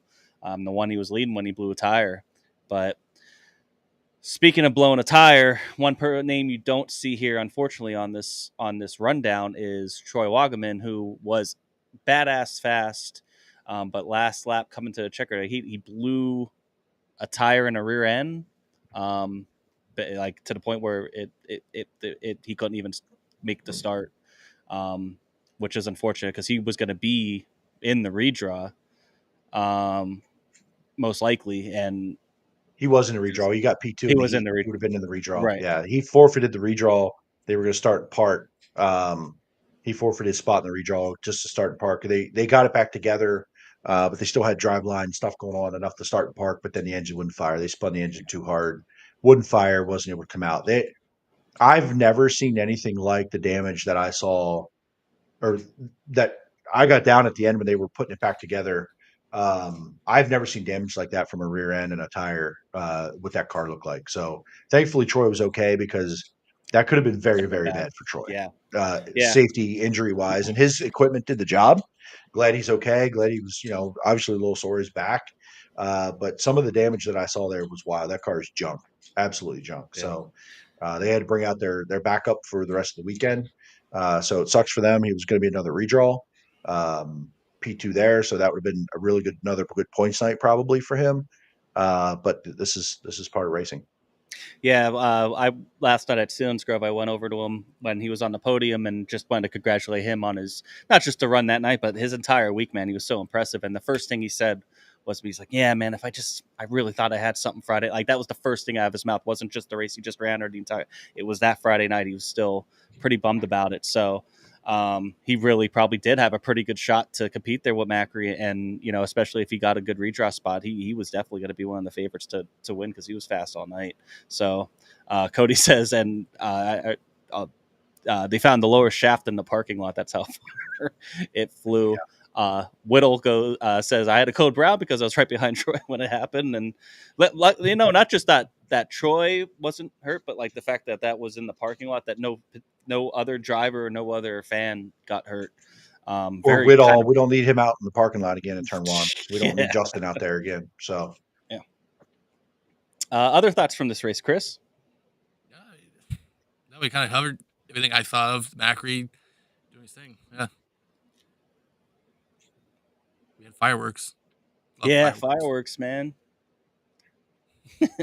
next, Next, Saturday, Port Royal. This one was fun. Logan Wagner leads this from beginning to end.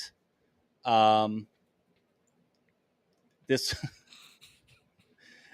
Brett Marks second, Anthony Macri third, Justin Whittle fourth. We had 39 cars again, both port shows. 39 cars, the highest car counts all week.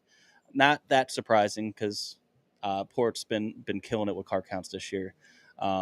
Jeff Halligan with quick time. Justin Whittle wins heat 1.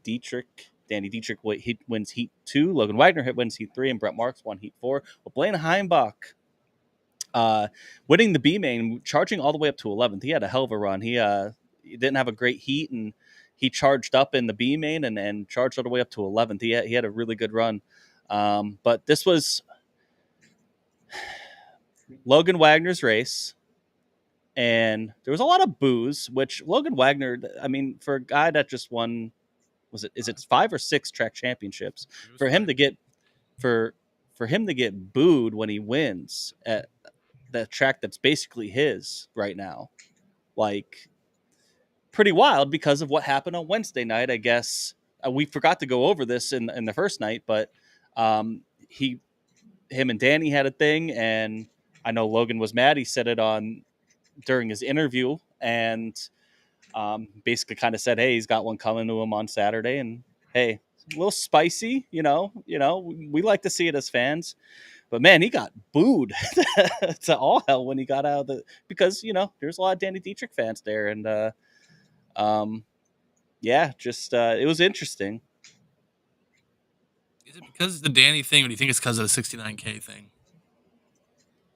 Just wondering.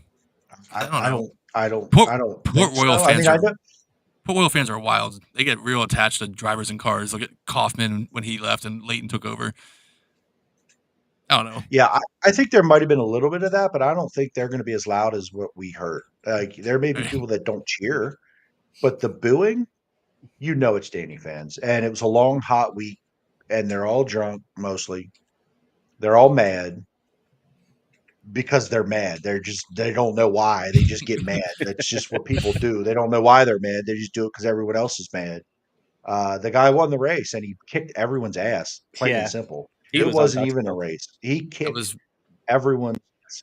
That was vintage Logan Wagner that we've seen at Port. From lap 1, and he played the perfect villain there. Just to bring me the booze. The victory lane matters. The win matters more. So it was a very joyous victory lane. I wasn't happy or sad. I think it's cool. Getting a victory lane. It's been a minute. So, but man, he did his freaking job, and he kicked the field's ass. I'm a Brent Marks fan, and I'm tired of seeing Brent run second to people, but he kicked everyone's ass. It's just that easy. And they did it on the same line Brent runs. They were both ripping the top. Macri ran the top, gave up on the top, went to the bottom, went back to the top because it wasn't fast. Whitall was fast. Great run for him. TJ Stutz, P5, battled there with Danny, drove by Danny. Devin Borden, it's going to be fast if it's on the top, so good job there. Mike Wagner, P7. Danny backwards to P8. Lost some spots, actually. I don't think the track suited his style. I think he broke something. Yeah, he was battling Macri the wall. For that he had a tire going down. He had mud packed a wheel, but got packed at the end. So, yeah, crazy. And Troy Wagaman with his first top 10 at Port Royal and only his second A main. So it was a cool top 10 to see. I think probably the coolest thing to see though was the Greg Hodnett tribute, and you had 5 Greg Hodnett cars pacing the field to start it, and obviously you had Troy and you had Cody in there, and Macri, who ran the 22 wing on his car. So you had 3 guys who were heavy hitters, fast guys there, pacing the field, along with Ashley Capetta was in the Apple 12, and then I don't know who, but there was the 88 there as well, and it was really, really cool. It was really a nice tribute, and that was one of the coolest things I saw this year was seeing those 5 cars pace the field like that, and they just do a good job with this race every year. Sure, it was definitely The really idiot cool. It was was cool. Go ahead. go ahead. I was gonna say it The was just idiot really was Dylan cool. Orbick, with an Dylan Australian Orbick? scheme. Just like the effort Ashley put in for that. I know that meant a lot for her. That Apple car looked just like it did 20 years ago. So that was really cool to see. And yeah, I'm all lined up in the front row. It was cool, and especially when 3 of them had a legitimate shot to potentially win this thing. So Nick Lowe said, "What up, fellas? We got to hang out with him. What's going on, man?" Marie says it might be because of the bullying remarks years ago when he went after Macri. I don't think it was like that. I really just think it was just because of just as in relation to the booing of Logan. I just think it was just because of what he said on Wednesday about Danny. Battling hard there, and yeah, I think that's just what it was. I don't think Logan has won there before, and I never heard him get booed. He's a pretty popular guy there. He's not the absolute crowd favorite. Don't get me wrong, but like I never heard him get booed before, and it has to just be because of that. That's the only change. My favorite part of that whole deal was, so the interview, Logan Wagner said that Danny owes him an axle, right? Because he ran over him after the checkers. But everybody in the comments all week was spelling axle wrong in Facebook. It was the coolest thing ever because none of them know how to spell axle properly. They were all spelling AXEL. I was like, yeah, this is perfect. It's just, I don't know, makes me laugh. But yeah, and listen, that party went on. Me and our buddy Brett Perigo, I was hanging out with him. We were walking through the campground, just hanging out, and all you hear is beep beep beep beep beep, and all these UTVs coming rolling through. And on back of the first one is the big hot net trophy, and you just hear all the honking. And he's drinking out of the he's drinking out of the trophy. Definitely, he has a lot of fun when he wins. So that's cool to see. I like to see that. Anything else from this race on Saturday night? It was hot. This was another Friday and Saturday, man. We're friggin' disgustingly hot. But love that event. I love it to go into it. So yeah, we had a great time. We had a good group of people with us. We cooked out, before and threw the football around a little bit, talked to some people. It was pretty cool. So let's go into the finale. Selinsgrove yesterday. 23 cars showed up. Danny Dietrich goes quick time. Heat 1 goes to Cody Hartlaub. Heat 2 goes to Troy Wagaman. And Heat 3 goes to Anthony Macri. But this was all Danny Dietrich. Pretty much got out there from the start and kind of just controlled this thing. He's really good there. Track was nice. They worked on it a little bit. 23 cars only, so no B main, and there was only like 15 IMCA modified. So it was a nice, efficient show. And just Danny's just really good there. And going into last night, Macri had a 60-point lead, roughly on Danny, and Danny cut that in half by the time Heats came around because he went quick time and timed so well. So he was giving it his all. If Macri just would have stumbled a little bit there and maybe not quite finished, maybe if he missed a top 10 or something, Danny's your Speedweek champion because he had a hell of a week. So Macri second, Troy Wagaman third. Awesome run. Justin Whittle looked good in fourth. A surprise to me that showed up was Spencer Baston. He was back there. He did not look very strong. I don't know if he's ever raced there at Selinsgrove before. But he was back there in traffic and he kind of fell back. Drew Young made his 410 debut, normal 305 driver. There's only 20 here. There were a couple scratches. Steve Buckwalter, no, not Steve Buckwalter. Jeff Halligan. I can't remember the other two, but they were scratches before the feature. So, your thoughts? You watched this at home? Yeah, got it from SprintCarUnlimited.tv. Kind of got to watch this one, and yeah, Dan, you kind of said it right. Danny controlled this race and took care of business, did what he had to do. He knew what he had to do, set out, and he's good at Selinsgrove. So, Justin Whitall, man, from the back to fourth, Mhm. by the way, Yeah. 24th, 21st, 20th to fourth, whatever. So, a lot of big speed there. Yeah, Mike Thompson was a Mark scratch. He and hurt a motor. Mark Mark Smith, Smith. yes. So, again, Troy P3, never been there. Yeah. Cody Hartlaw P8, never been there. Mhm. Again, right?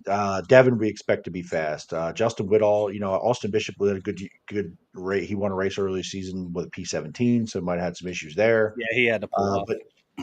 But Danny lapped up to Cam Smith, 10th, Mhm. and that's what happens at this place, man. You get out, get going, and rolling. They were talking about battles throughout the field, and the camera people were kind of staying on Danny because he was in lap traffic. So I don't mind that, but man, I would have loved to see Whitall slicing through the field. Yeah, he was.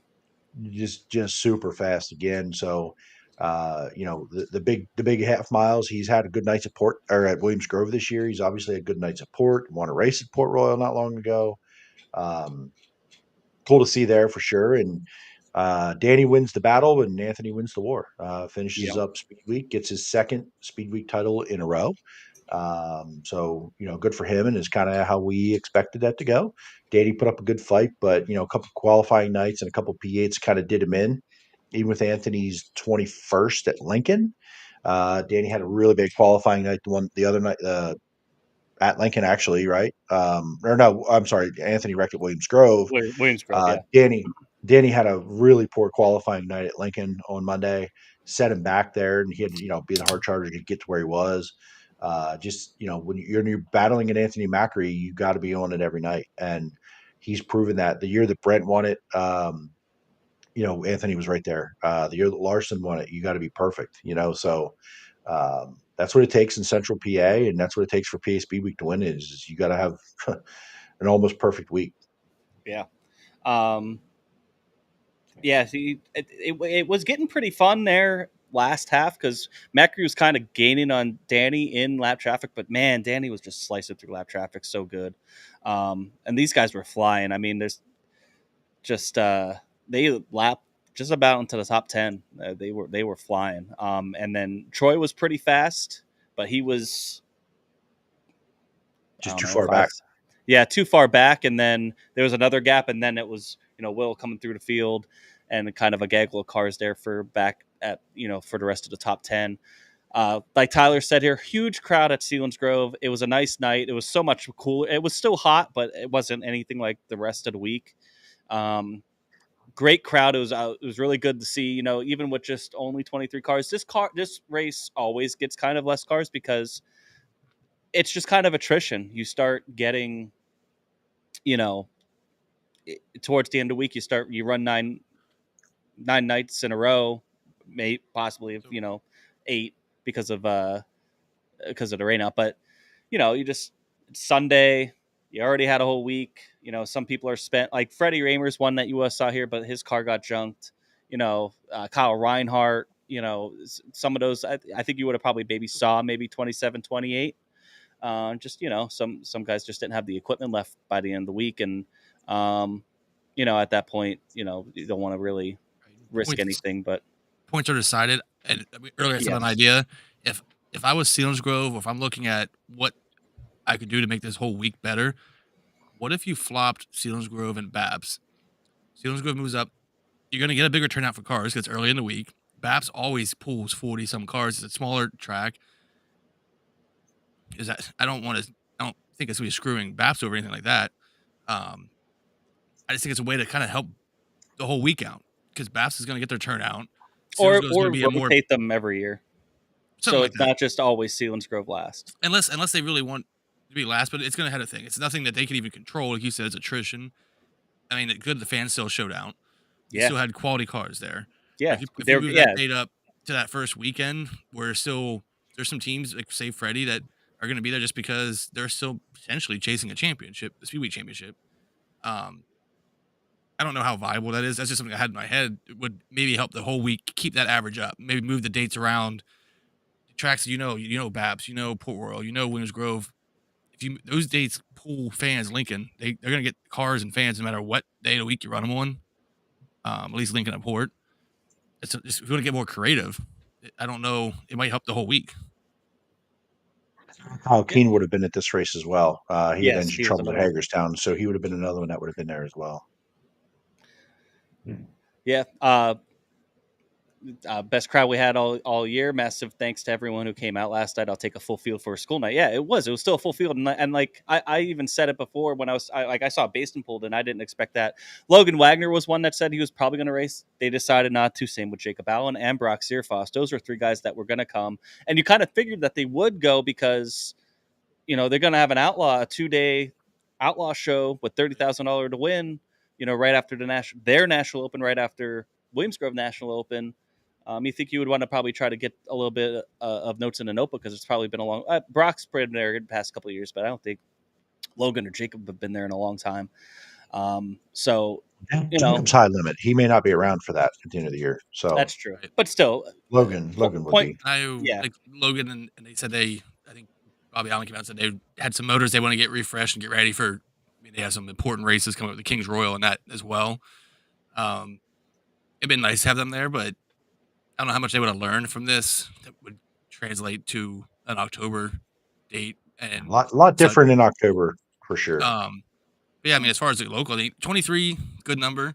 I just think if we could find a way through these tracks to keep working together, as soon as goes putting the effort in, help them out a little bit. Don't give them that school night, day 10 grind on all teams all the time. I think they was it last year that they switched and Port was the last one because of the 4th of July, the way the holiday fell. And, I mean, Port's I don't know if it helps or not. I mean, Port's carried. They have guys showing up because is that still track points for them, like for their championship, or is that just show points?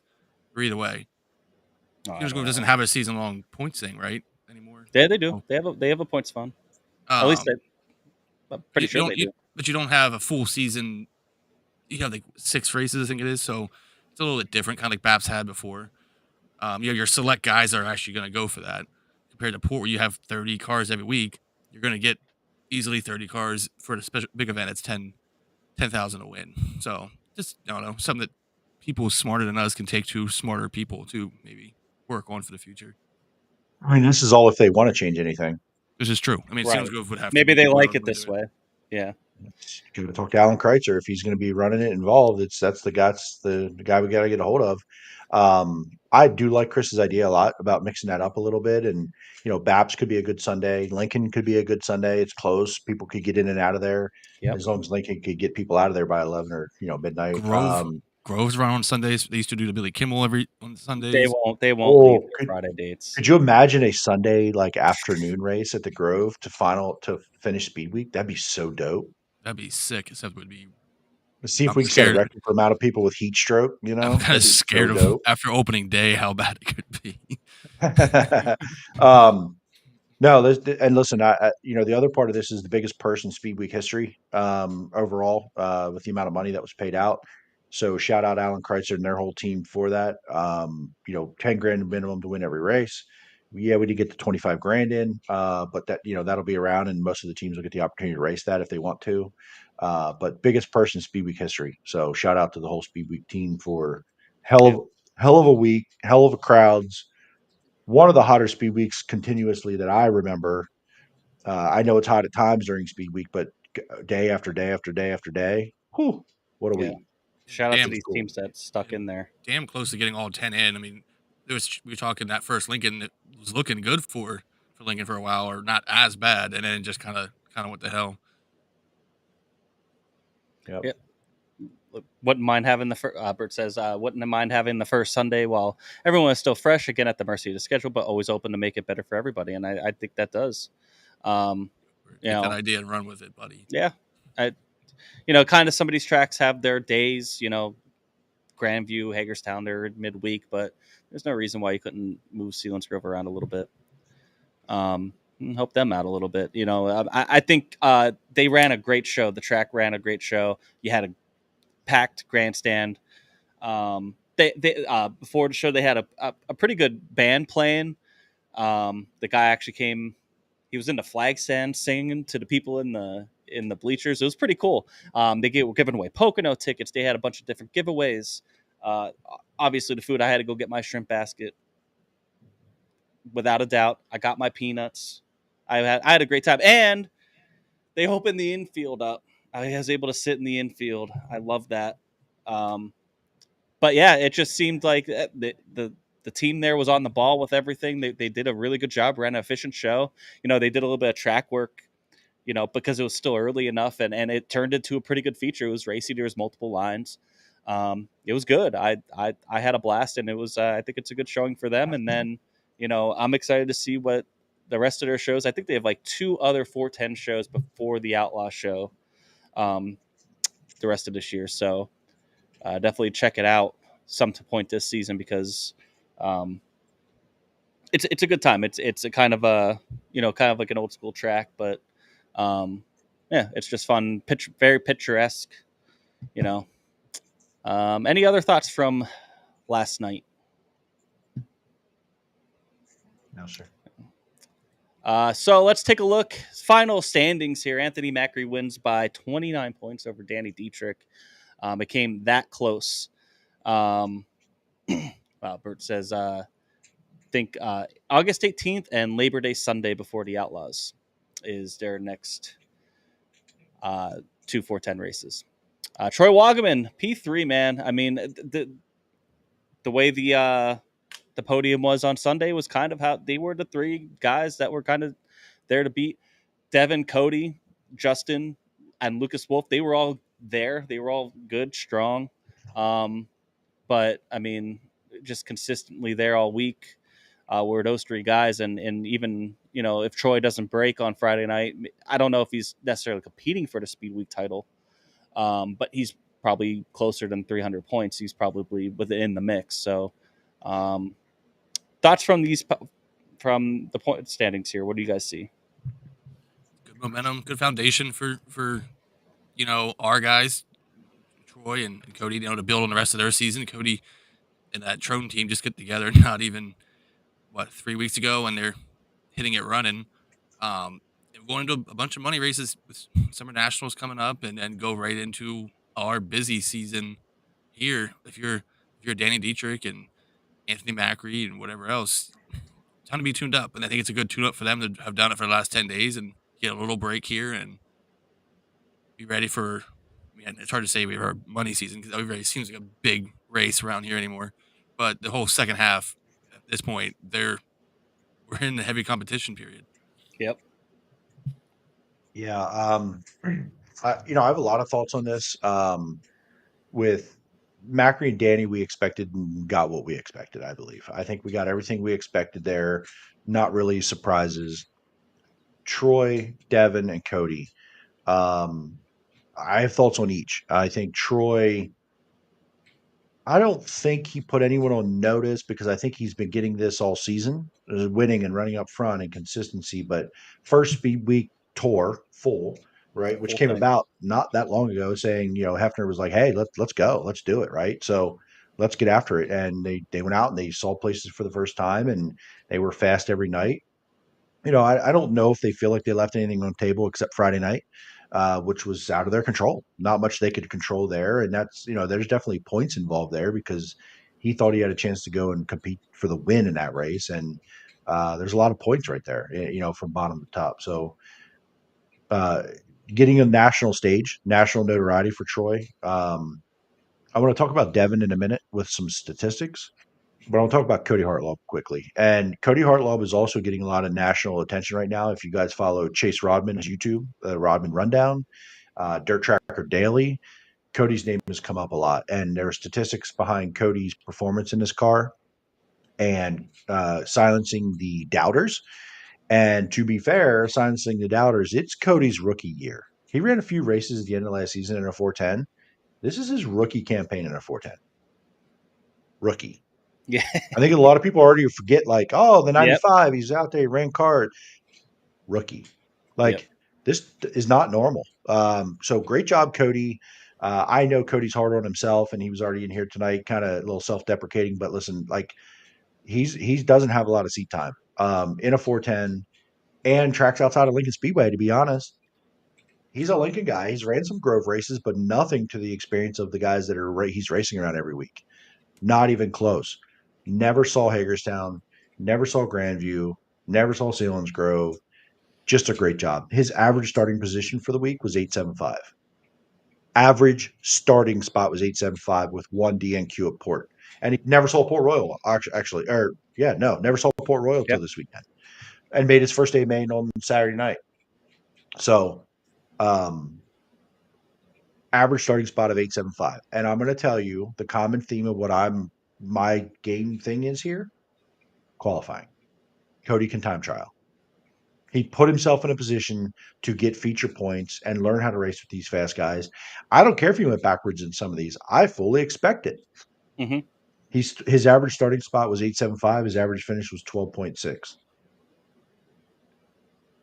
Let's flip this around now. Devin Borden's average starting spot was 11. His average finish was 8.2. If Devin Borden can figure out how to time trial and put himself up consistently, Devin Borden on average gained more spots than anybody in the top 5 from their average start to their average finish. If Devin Borden starts at an average of 8.2, what's his average finish? 4, 5, 6? Put this in context. Let me put this in context for you. His average finish was 8.2. If his average starts 8.2, and let's say he gets an average finish of 6, Danny Dietrich's average finish was 4.2, and Anthony Macki's was 4.0. If Devin Borden does finish with an average finish of 6, he's third in Speedweek points. Because Troy Wagaman had an average start of 8.5 and an average finish of 8.8 with one DNS. Did not start.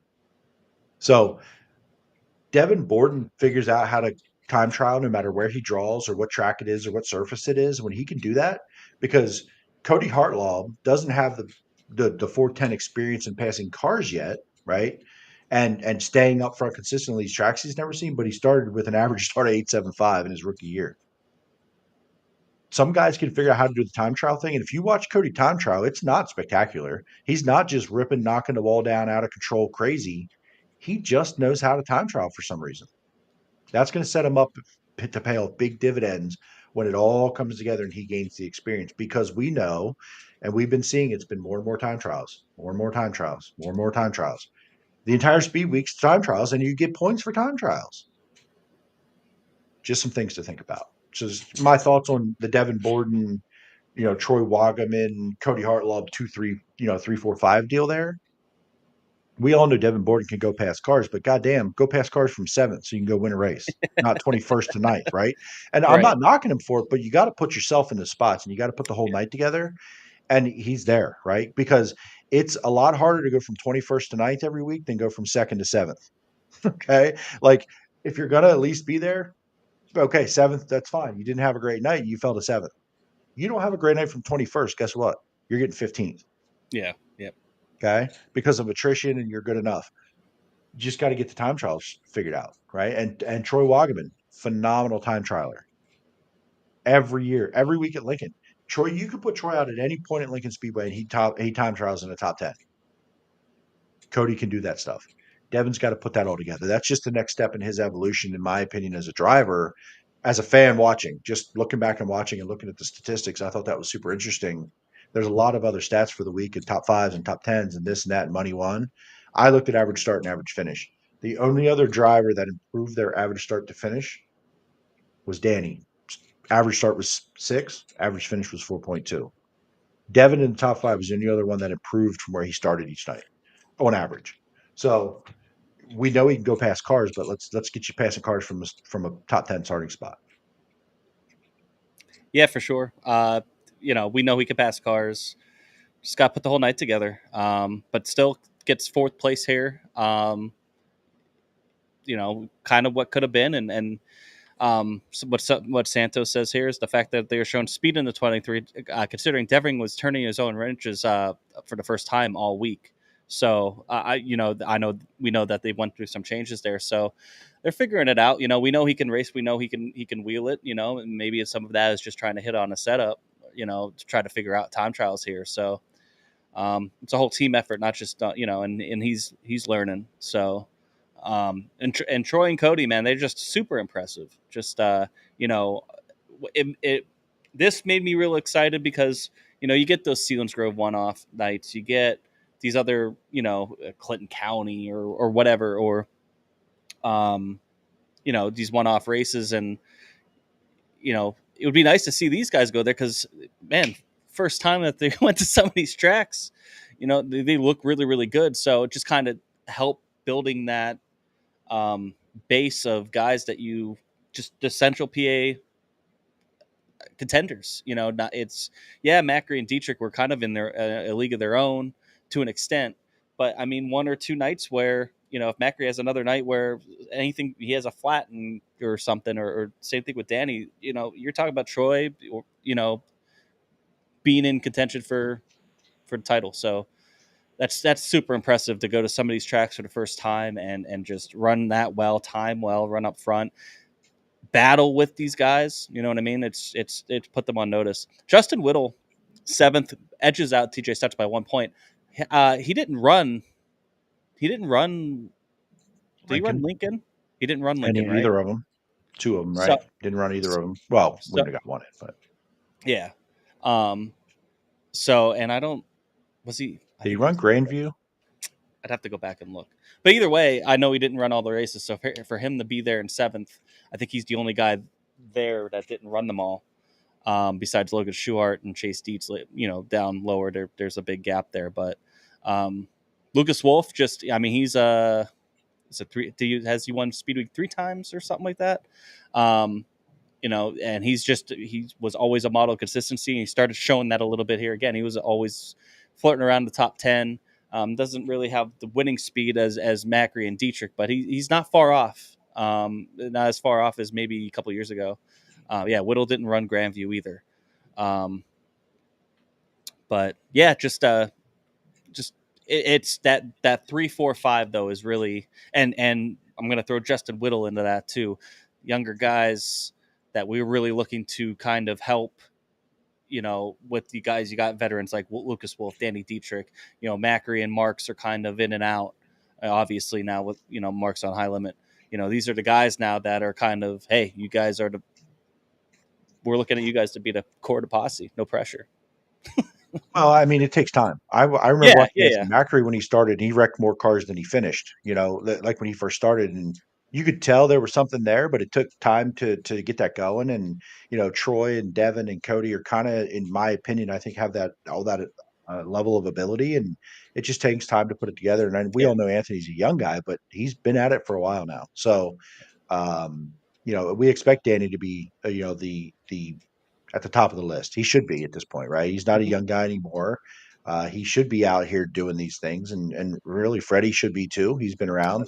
Those 3 need to be the leaders in the clubhouse for the posse right now, and they need to be holding up their end of the bargain for it. Until we get Troy, Devin, and Cody out there ready to compete at that outlaw speed, that high limit speed, right? Because I think we saw some of that this week with Anthony and Brent at Port. With Logan Schuhart at Hagerstown, it's another level, and that's the next level because it can be done, right? It just takes a little bit of time. And Troy, thanks for dropping in, brother. I know we talk a lot, but we're at the 2-hour mark here. Santos, I like this comment. Do you think it's feasible to have time trials weekly with an invert for the heats rather than a pill draw? I am, and this is just me. I am liking more and more the timed hot laps like Babs does, and you're timing with your heat. It doesn't take up extra time in the show. You're gonna, if you have time trials in most of these racetracks, you have hot laps, then you have time trials. It just drags on. I know why there's not time trials every week to keep this thing moving and keep it going. Go right into heats, go hot laps to heats, hot laps to heats. I get it. I really like what Babs does, and you time with your group of your heat. You time with your heat. It's timed hot laps. And then create, if you want to do it invert, if you don't, whatever. But I like the combination. You're not timing against the whole field. You're not splitting into A and B. Track is changing with the group you're racing with. I'm really starting to. I wasn't sure what I thought about it at first, but I'm really coming around to it. And have your shit on point. Be ready to go. You're timing against your group. Everyone's on the level playing field. I like the timed hot laps. I'm really leaning toward more and more of that. What do you guys think about it? I don't think you could do time trials every single week with a 410s. Do you? No, I think the only feasible way to do it is like you said, for the sake of the show, and then like some of those weeks when it's 16 cars there or whatever.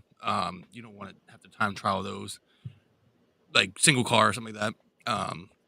I think the time hot laps works for a regular show, just something that's more fair than a pill draw I mean, handicap situation.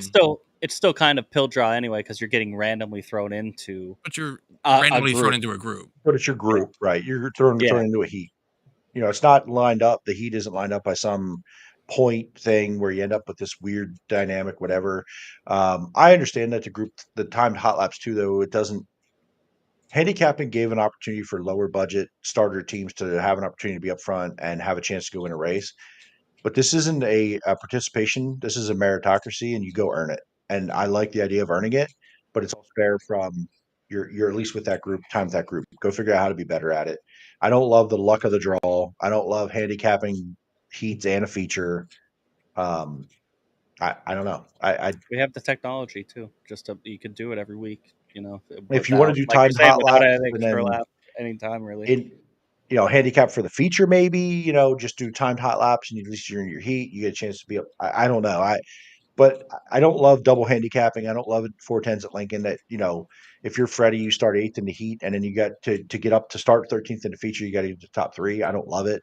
Um, I don't know. Yeah. I don't Troy think there's a agrees. perfect way.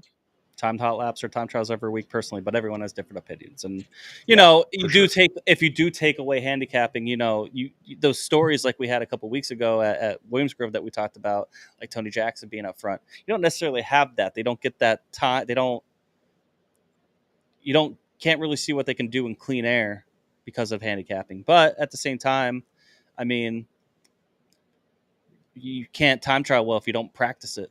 If you don't do it. So the worst you can do then is qualify 8th in your heat or 6th in whatever, however many there is, and then if you do an invert or some type of redraw, invert 6 to 10 or 12, whatever. And if you want to do it that way in the feature to kind of mix it up a little bit. But with the way these cars are nowadays, aero and all that, it's really hard to pass, unless the track's like dead slick or something. So the days from coming from 20th are very, very rare compared to what it was years and years ago. So I think doing it timed kind of helps set you up for the rest of the night and, makes you get better. I think PA, one of the things that we could do more of, especially with some of the personalities that we have in rivalries, is a revenge draw. I don't know why we don't do that more. That'd The be guys sick. that made it do the revenge draw and give each other the pills If just that to would see the burn. awkwardness and hear the fan interaction. And it, like at Lincoln, it should be done behind the flag stand on the dirt. Williams Grove, it should be right up against the wall. Port Royal, they can do it out on the track. Like I love the idea of it. I don't know why it's not done more. It's just as random as anything else is. So I don't know. I think for some of JC these shows, revenge draws, man.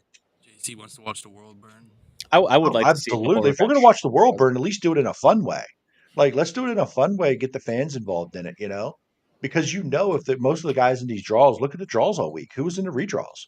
It was the same guys that you want to have revenge drawing against each other. You know, Yeah. I I'm here for it. I think it would be great. If I was running a format, I'd figure out how to get a revenge draw in my format somewhere. And then they have to be on the front stretch, and they got to do it. And you got it here. I say it out loud. Who you're giving it to? Walk over and hand it to them. I was just going to say, Chris Knoll, uh, let's do the high limit wheel. Something like that would be even, just kind of you're spinning randomly where the hell you're going to start, you know. But yeah, I think revenge draw would be sick, and that would help spice up the rivalry and the storylines every week. You know what I mean? Yeah, and it's not playing. It's luck, but it's not luck. If you're gonna do something that's not just heads up time trial to heat to feature, if you revenge draw the top 8, right, of however many it is, top 6, 8, or 10, whatever the number comes out to, based on the amount of cars and heats, I'm here for it. Some stats here from the week. Average car count was 32.7. A little bit down from the past couple of years, but not by much, by like a car. Most top fives was Anthony Macri with 8. Most top tens was Danny Dietrich with 9. He got 9, and so it was a $5,000 bonus for getting top tens in every single. That's hard to do, man. With how good the competition is here, and to be on it every night. Because anything could go wrong. Look at Macri. I mean, really, the only reason he probably doesn't have 9 top fives is because he wrecked that Williams Grove, leading. He also led the most laps with 74. Average winner start position was 2.2. So you had to be starting up there. You had to be up there in those, if not the front row, the top 2 rows, to really have a shot most nights. You weren't seeing guys coming from 12th on back to come and win. So because those fast guys are already up there, the way the format is, the fast guys are already up there. You gotta pass them. Top 5 in earnings, Anthony Macri walks away with 6. This is both race winnings and the point fund. Anthony Macri walks away with $64,000. Danny Dietrich with $48,000, fitting. Troy with $18,000. Devin with $16,000, and Cody rounded out the top 5 in winnings with $11,000. So not a bad week, especially for Danny and Macri there. Thoughts on these stats? It's this average winning start position thing just goes to show. We talk about Winners Grove gets it, but like when the Outlaws come to town, we're like, oh, the winner's going to come from the front. Well, this is why the format's set up. Like fast guys go fast. It's crazy concept. So when they start up front, they're hard to beat. So I mean, it's impressive what Danny and Anthony Macri did as far as results, but it's crazy. Think about how good you have to be to win one of these races. The one that get for me is average car count. We went into this last week previewing that I was concerned a little bit about car counts, and we didn't have that big number, right? Like some of us thought we might. We never got over 40, and we never got under 23, right? So I think that it didn't have the huge number like some people may have been expecting, but it also didn't have the bottom like I was concerned about. Lincoln was at 30, 32, 33. Lincoln at 34 on the first night and 36 on Monday. Right. So, and I think that, didn't have that huge number that some people maybe have thought. But stupid spam. But 32.7 is phenomenal. Really, really solid car counts all around. The races I thought might struggled in what I guessed. I just didn't know. I don't think the highs were as high as maybe we thought on a couple, and the lows weren't as low. So I like that a lot. I think that was a really solid number. I thought Port would have got maybe like 42, 43, but I mean, you're splitting hairs there. They got 39 2 nights in a row. That's pretty good. That was the highest. So, yeah, car counts were 34, 34 rain out, 36, 36, 24, 39, 31, 32, 39, 23. So, I mean, you're up above 35 cars, just over 30, well over 35 cars or close to it for over half of them. So, pretty good deal. It was good to see a lot of cars come out. A couple invaders. I think that's something that brought the car counts down a little bit, is because we didn't see, used to have Rico come out. Used to have quite a few invaders, even if it was just for a chunk of the week. And I mean, yeah, you had Baston, you had Brock, you had Logan, but that was really it. You know what I mean? And which is, I don't hate, because it keeps the money here with these guys. We get to see our guys battle it out, in a big time format for 10 days straight. So I was good with it. I was impressed with. I was same thing. I thought some races would have had lower. Chris, any thoughts? So he did already. Awesome Speed Week. We were able to run 3 ticket giveaways, which was awesome. Thanks everybody for playing. Thanks for BAPS, Port Royal, and Selinsgrove for helping us out with those to be able to bring that to you guys. It was cool to see it. Yeah, we'll get to drink it and dump it here in a second. But yeah, just Speed Week was great, man. It was and compared to last year where we only had like 4 or 5 races because of the rain, this was nice to see the weather, great crowds every night. It was great. Coming up, real quick, the Central PA points. Danny Dietrich leads over 156 points over Anthony Macri. Troy Wagman is third. Freddie, Devin, Lucas Wolf, Chase Dietz, TJ Stutz, Lance Deweese, and Justin Whittle in the top 10. And coming up, if y'all are still here, don't go anywhere. We're going to talk about Bedford before we're done. Yeah, don't go anywhere. I was going to put that in the drink it and dump it because I know where Jeremy wants to go with it. That's kind of how we're going to close this out of here a little bit. And then coming up this week, Williams Grove has we're going right in the Outlaws here in another week here with their Outlaw tune-up, so it'll be another time trial show. Friday or Saturday night, Port Royal has Kids Night, and then actually Lincoln on Saturday night has the Fallen Firefighters race rescheduled, so that should be cool. Hopefully weather looks good, and get some of those in. So, yeah. Before I guess we kind of before we get really into drink it or dump it, I'm going to show a video here if you guys haven't seen it on social media yet. But this was from Donna Duvall's Facebook. 305s were at Bedford. Believe it was Friday night. And they're lining up to start the feature, and this happens. I'm not sure where he's starting.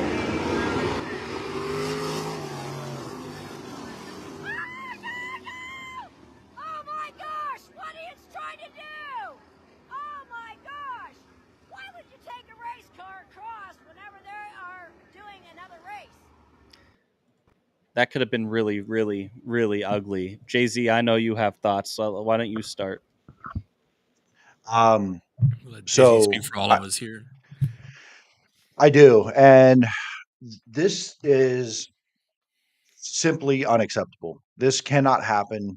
We're talking about safety a few times this week, and all the things that have been done to make tracks safer and cars safer, and all of the things that we talk about in dirt track racing, and for something so ridiculous to happen is straight up unacceptable. And there's a lot of things that I've read on this. There's a lot of things that I've watched and talked to people.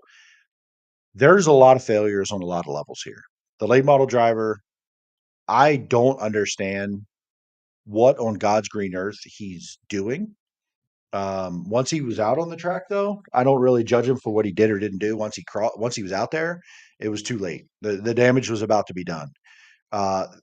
Nobody was hurt, thankfully. Could have been worse. There's a person riding on the car.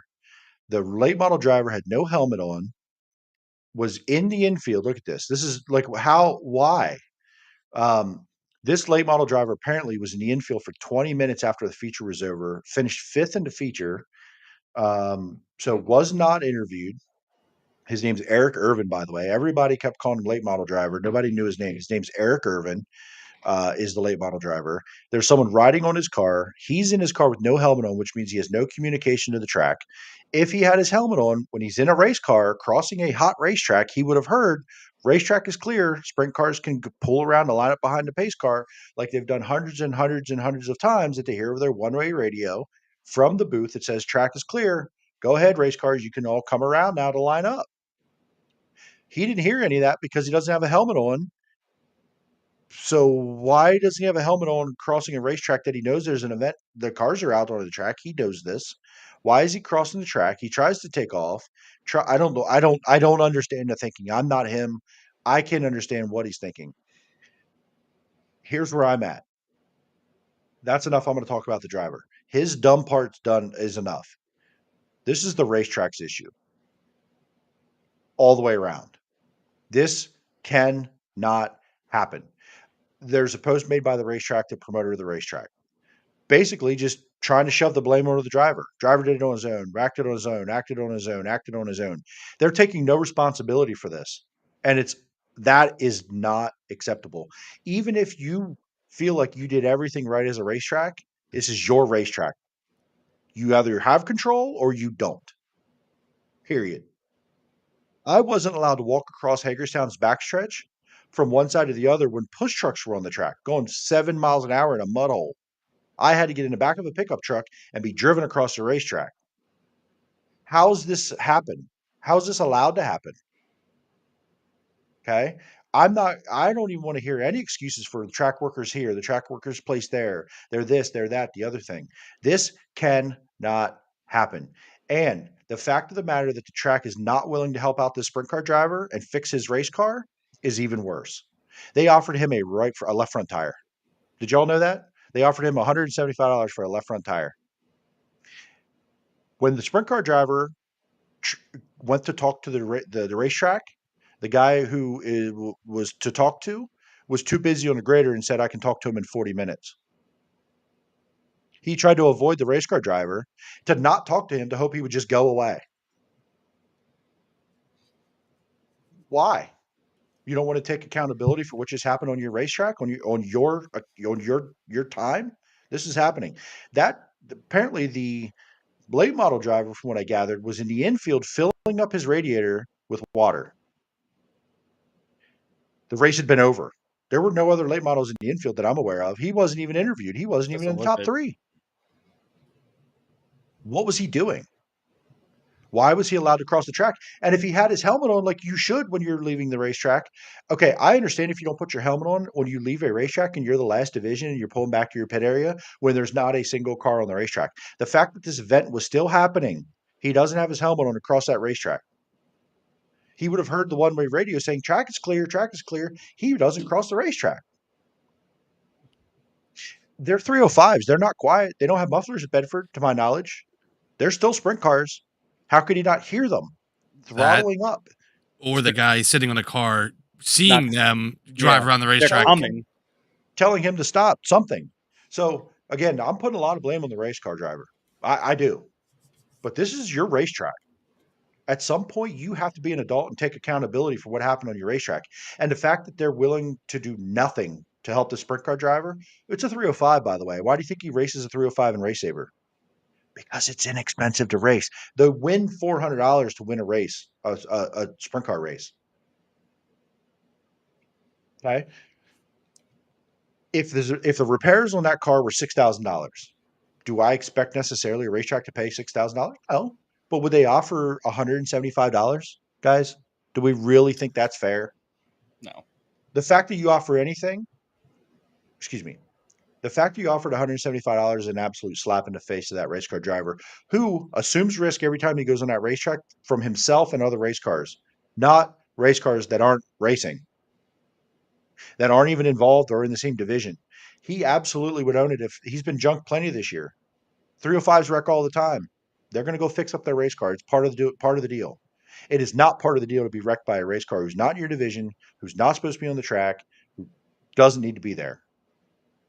That's on the track. That's all I got. You're carrying somebody on the side of your car too. You got to be more careful, dude. Like, why is that guy on the side of the car when there's not? If the racing's over, the lights are going out, and you're crossing the track. Okay, I've seen it. I've seen guys ride on back to the pits on the bull bar, right? But you got to be careful. Sure, I've seen it. But there's no other divisions. There's no other racing happening. The races are over. They know it. You don't do that. This race isn't over. The night's still going. So here's what I'm going to do. I'm going to be putting the email address of the race car driver, the 305 driver. It's his PayPal. If you have $5, you have $10, you have $8, you have no dollar. I don't care. I'm going to put his email in a chat right now. It's coming from Turn 2 Terribles. If y'all want to donate, that's his PayPal. He'll accept any donations. I talked to him. He was not willing to put himself out there and do it. It's just not his style. I know him. He's going to suck it up and do what it is. And he's really not been on social media a lot since that night, for reasons I'm not going to get into. But that's his PayPal. He dropped off his steering gear today. He's hoping to get his frame back in time to race. Again, he's at Bedford Racing. He doesn't have to be at Bedford Racing. He's trying to get it back for Friday at Williams Grove. The 305s are at Williams Grove Friday, and they are at Sillins Grove Saturday, I want to say. And he's in a points battle. So he's near the top of the points battle for pass, I believe, in IMCA. So again, if you don't have it, guys, listen, I get it. Times are tough. It's tough out there, but if you have a couple bucks, you can throw to Kenny. I know him and his family would appreciate it to get the car back on the track as fast as possible for something that absolutely should not have happened. Flat out unacceptable. Bedford can put out whatever statement they want from a promoter. I don't ever really want to go and bash tracks. It's so hard not to sometimes with some of the things we see as fans, and I know that tracks don't always deserve it. There are times things that are out of their control. But to me, looking at this, their response to it was unacceptable. The post was unacceptable. Taking no accountability for what's going on at their facility with the people that they're governing. It's their job to take care of it. They can post in there all they want that they'll have discussions with the late model driver. That doesn't fix Kenny's car for the Yeah. stupidity that just happened. I I don't give a was- shit about that late model driver. It's your racetrack. It's your damn sandbox. You either manage it or you don't. Period. It shouldn't happen. It's unacceptable. Um, that's Yeah, all I got. I mean, they could point the fingers at each other, the late model driver and the track and whoever. The one person's whose fault it isn't is Kenny's, and he's the one that has to deal with all this, and it's not right. I mean, yeah, maybe that late model took damage too, but I mean, shit, who cares? He earned it. He earned it. Yeah.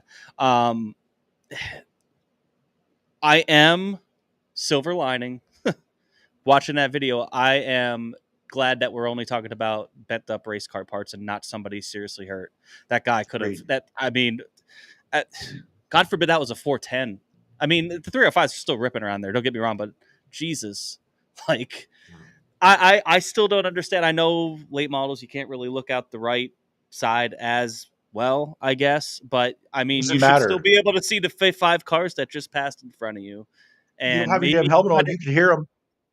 yeah, it's just so much wrong with that, and I don't know if that's worse than that's way worse than what happened to Freddie. Yes. But The only You thing know. that rivals this was the dude hitting the four wheeler, whatever it was, at that asphalt Oh. track. That was gnarly too. That was Yeah. equally stupid, but Yep. but Yeah, yeah, a lot of stupid this weekend. I feel bad for Kenny. He's like you said, he's battling for points. He's real good. He's been in that division for a while and is one of the bigger names of that division. And you hate to see it, but I've tried to look at the bright side here. Thank God nobody was hurt. And or there's killed. more I could say. There's more I could say on this, but I don't want to. I don't want to put. There's more I could say on this, and maybe someday I will. It'll all be forgotten at this point by the time I probably can say it. But there's more even going in the background that I wish, if there weren't repercussions for people, if I said it or it got out there, Mhm. I wish there was more I could say that y'all would be more pissed just about. Yeah. be even more mad about than I am right now. So, but yeah, no, thankfully nobody was hurt. It's race car parts. It's replaceable, but it's flat out unacceptable. Yeah. It's terrible. Drink it or dump it. So yeah, before we drink it to dump it, if you can, give a couple bucks to Kenny there. His PayPal's in the chat. It would go a long way. And glad that he's okay and everybody's okay. Drink it or dump it from a long speed week. Obviously, that whole situation is everybody's dump it. So let's just get that one out there right now. I don't think anybody can Wasn't just my dump it for that whole situation. Who wants to go first? I'll go first. My dump is for Freddie in his whole week for the most Yeah. part. It was Like- bad. He could not catch a break, and even when he thought he had a break, he just tore up some race car. So for Freddie Raymer, dump it out for him. Not the week he hoped for, but it's all right. He'll recover. He will probably go on a tear now. It's kind of been an odd year for him, honestly, but compared to last year. And drink it. I mean, I go to the Hodnet Foundation and everyone in Port Royal Speedway for the Greg Hodnet stuff, and for all those teams, Capetta's team, Macri, for doing those tribute cars and wings. That was really cool. And it's always cool to see when teams buy into things like that. Jeremy? My dump it is a couple. Mike Thompson hurt his 410 and his 360 this week in different things. He hurt the 410 in Speedweek last night. He hurt his 360 racing the URC race. I forget where, maybe a port, maybe potentially. So dump it to Mike Thompson there. Obviously, Freddie, our buddy Kenny Hefner, Kyle Keene hurt his 410 at Hagerstown. these weeks do create some of that. You definitely have some attrition during Speed Week. You have some guys that just they hurt equipment. Kyle Reinhardt, they're down on motors now. They didn't blow it up, but they're waiting for their other one to come back. There's a lot of those types of things. That Freddie one was devastating, man. That's a tough one for sure. They have other cars, they have other equipment for sure, but they regroup to get ready for what's coming. My drink it, man. Chad Trout, that run at Williams Grove for sure. My drink it is Cody Hartlaub and Troy Wagaman with their runs this week. First attempt at a full speed week. They're getting top fives there, overall points. I think I can go with really just that for me.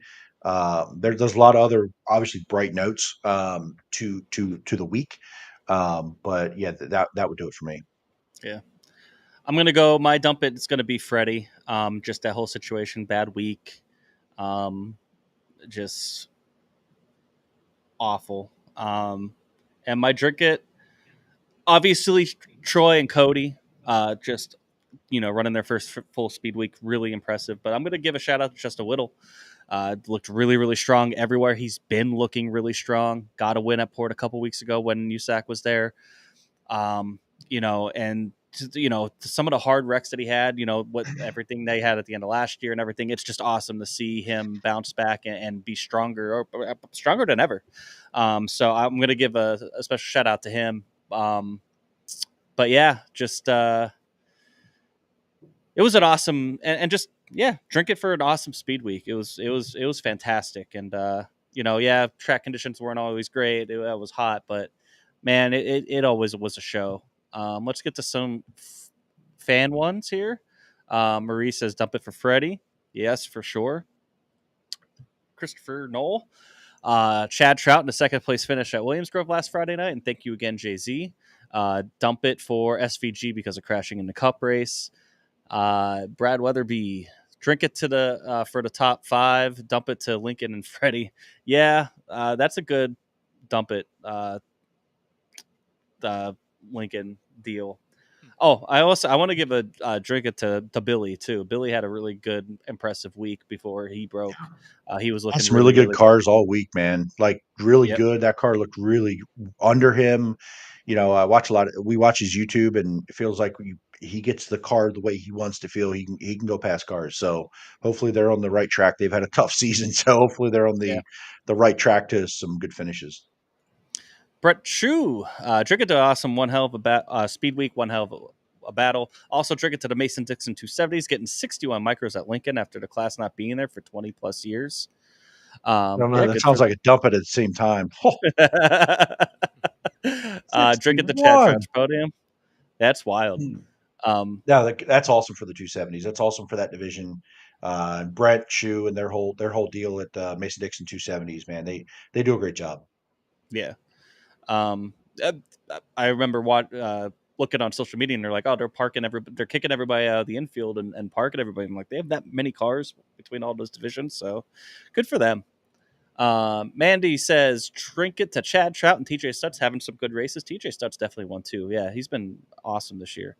Fans and the tracks and the drivers that raced the different races, and dump it to the Heat, Freddie flipping, Troy on Friday, and the Bedford incidents. Those are all fantastic ones. I agree with every single one. William Wagaman, drink at the Troy, great run last weekend. Dump it, Bubba Wallace showing what true ass that he truly is. Yeah, sucks getting wrecked and giving it back. I know he's an asshole. Yeah. Just hey, what a week though. Go ahead, Chris. JZ, what racetracks are you going to this weekend? Since Jimmy and I will not be at them. 0. Oh, I'm across the board. Turns out that I am flying to Puerto Rico. We leave at 4 a.m. Saturday morning to head to Baltimore to BWI. So I am out this weekend and potentially out next weekend, depending on when we get back. So might be out the next 2 weeks from racing. Summer break for me. I will be out as well. I will be in West Virginia. Harper's Ferry, little trip down there. I will be out of at least a sprint car game. I'm going to be at Pocono all weekend. Let's fucking go. I'm hyped for that. Hopefully we don't get a monsoon because that hurricane's coming up.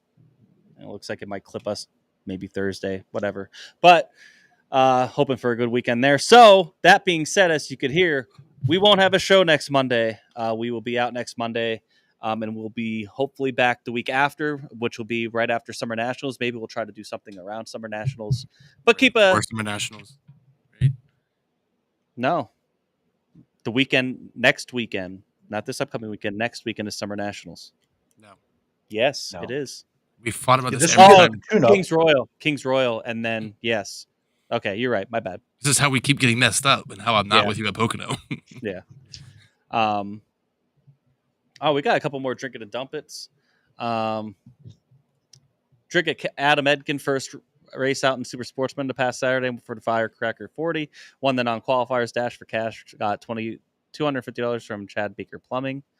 Tyler says, temperature in the heat. Jump it to the temperatures and the heat. Drink it to great crowds at Speedweek.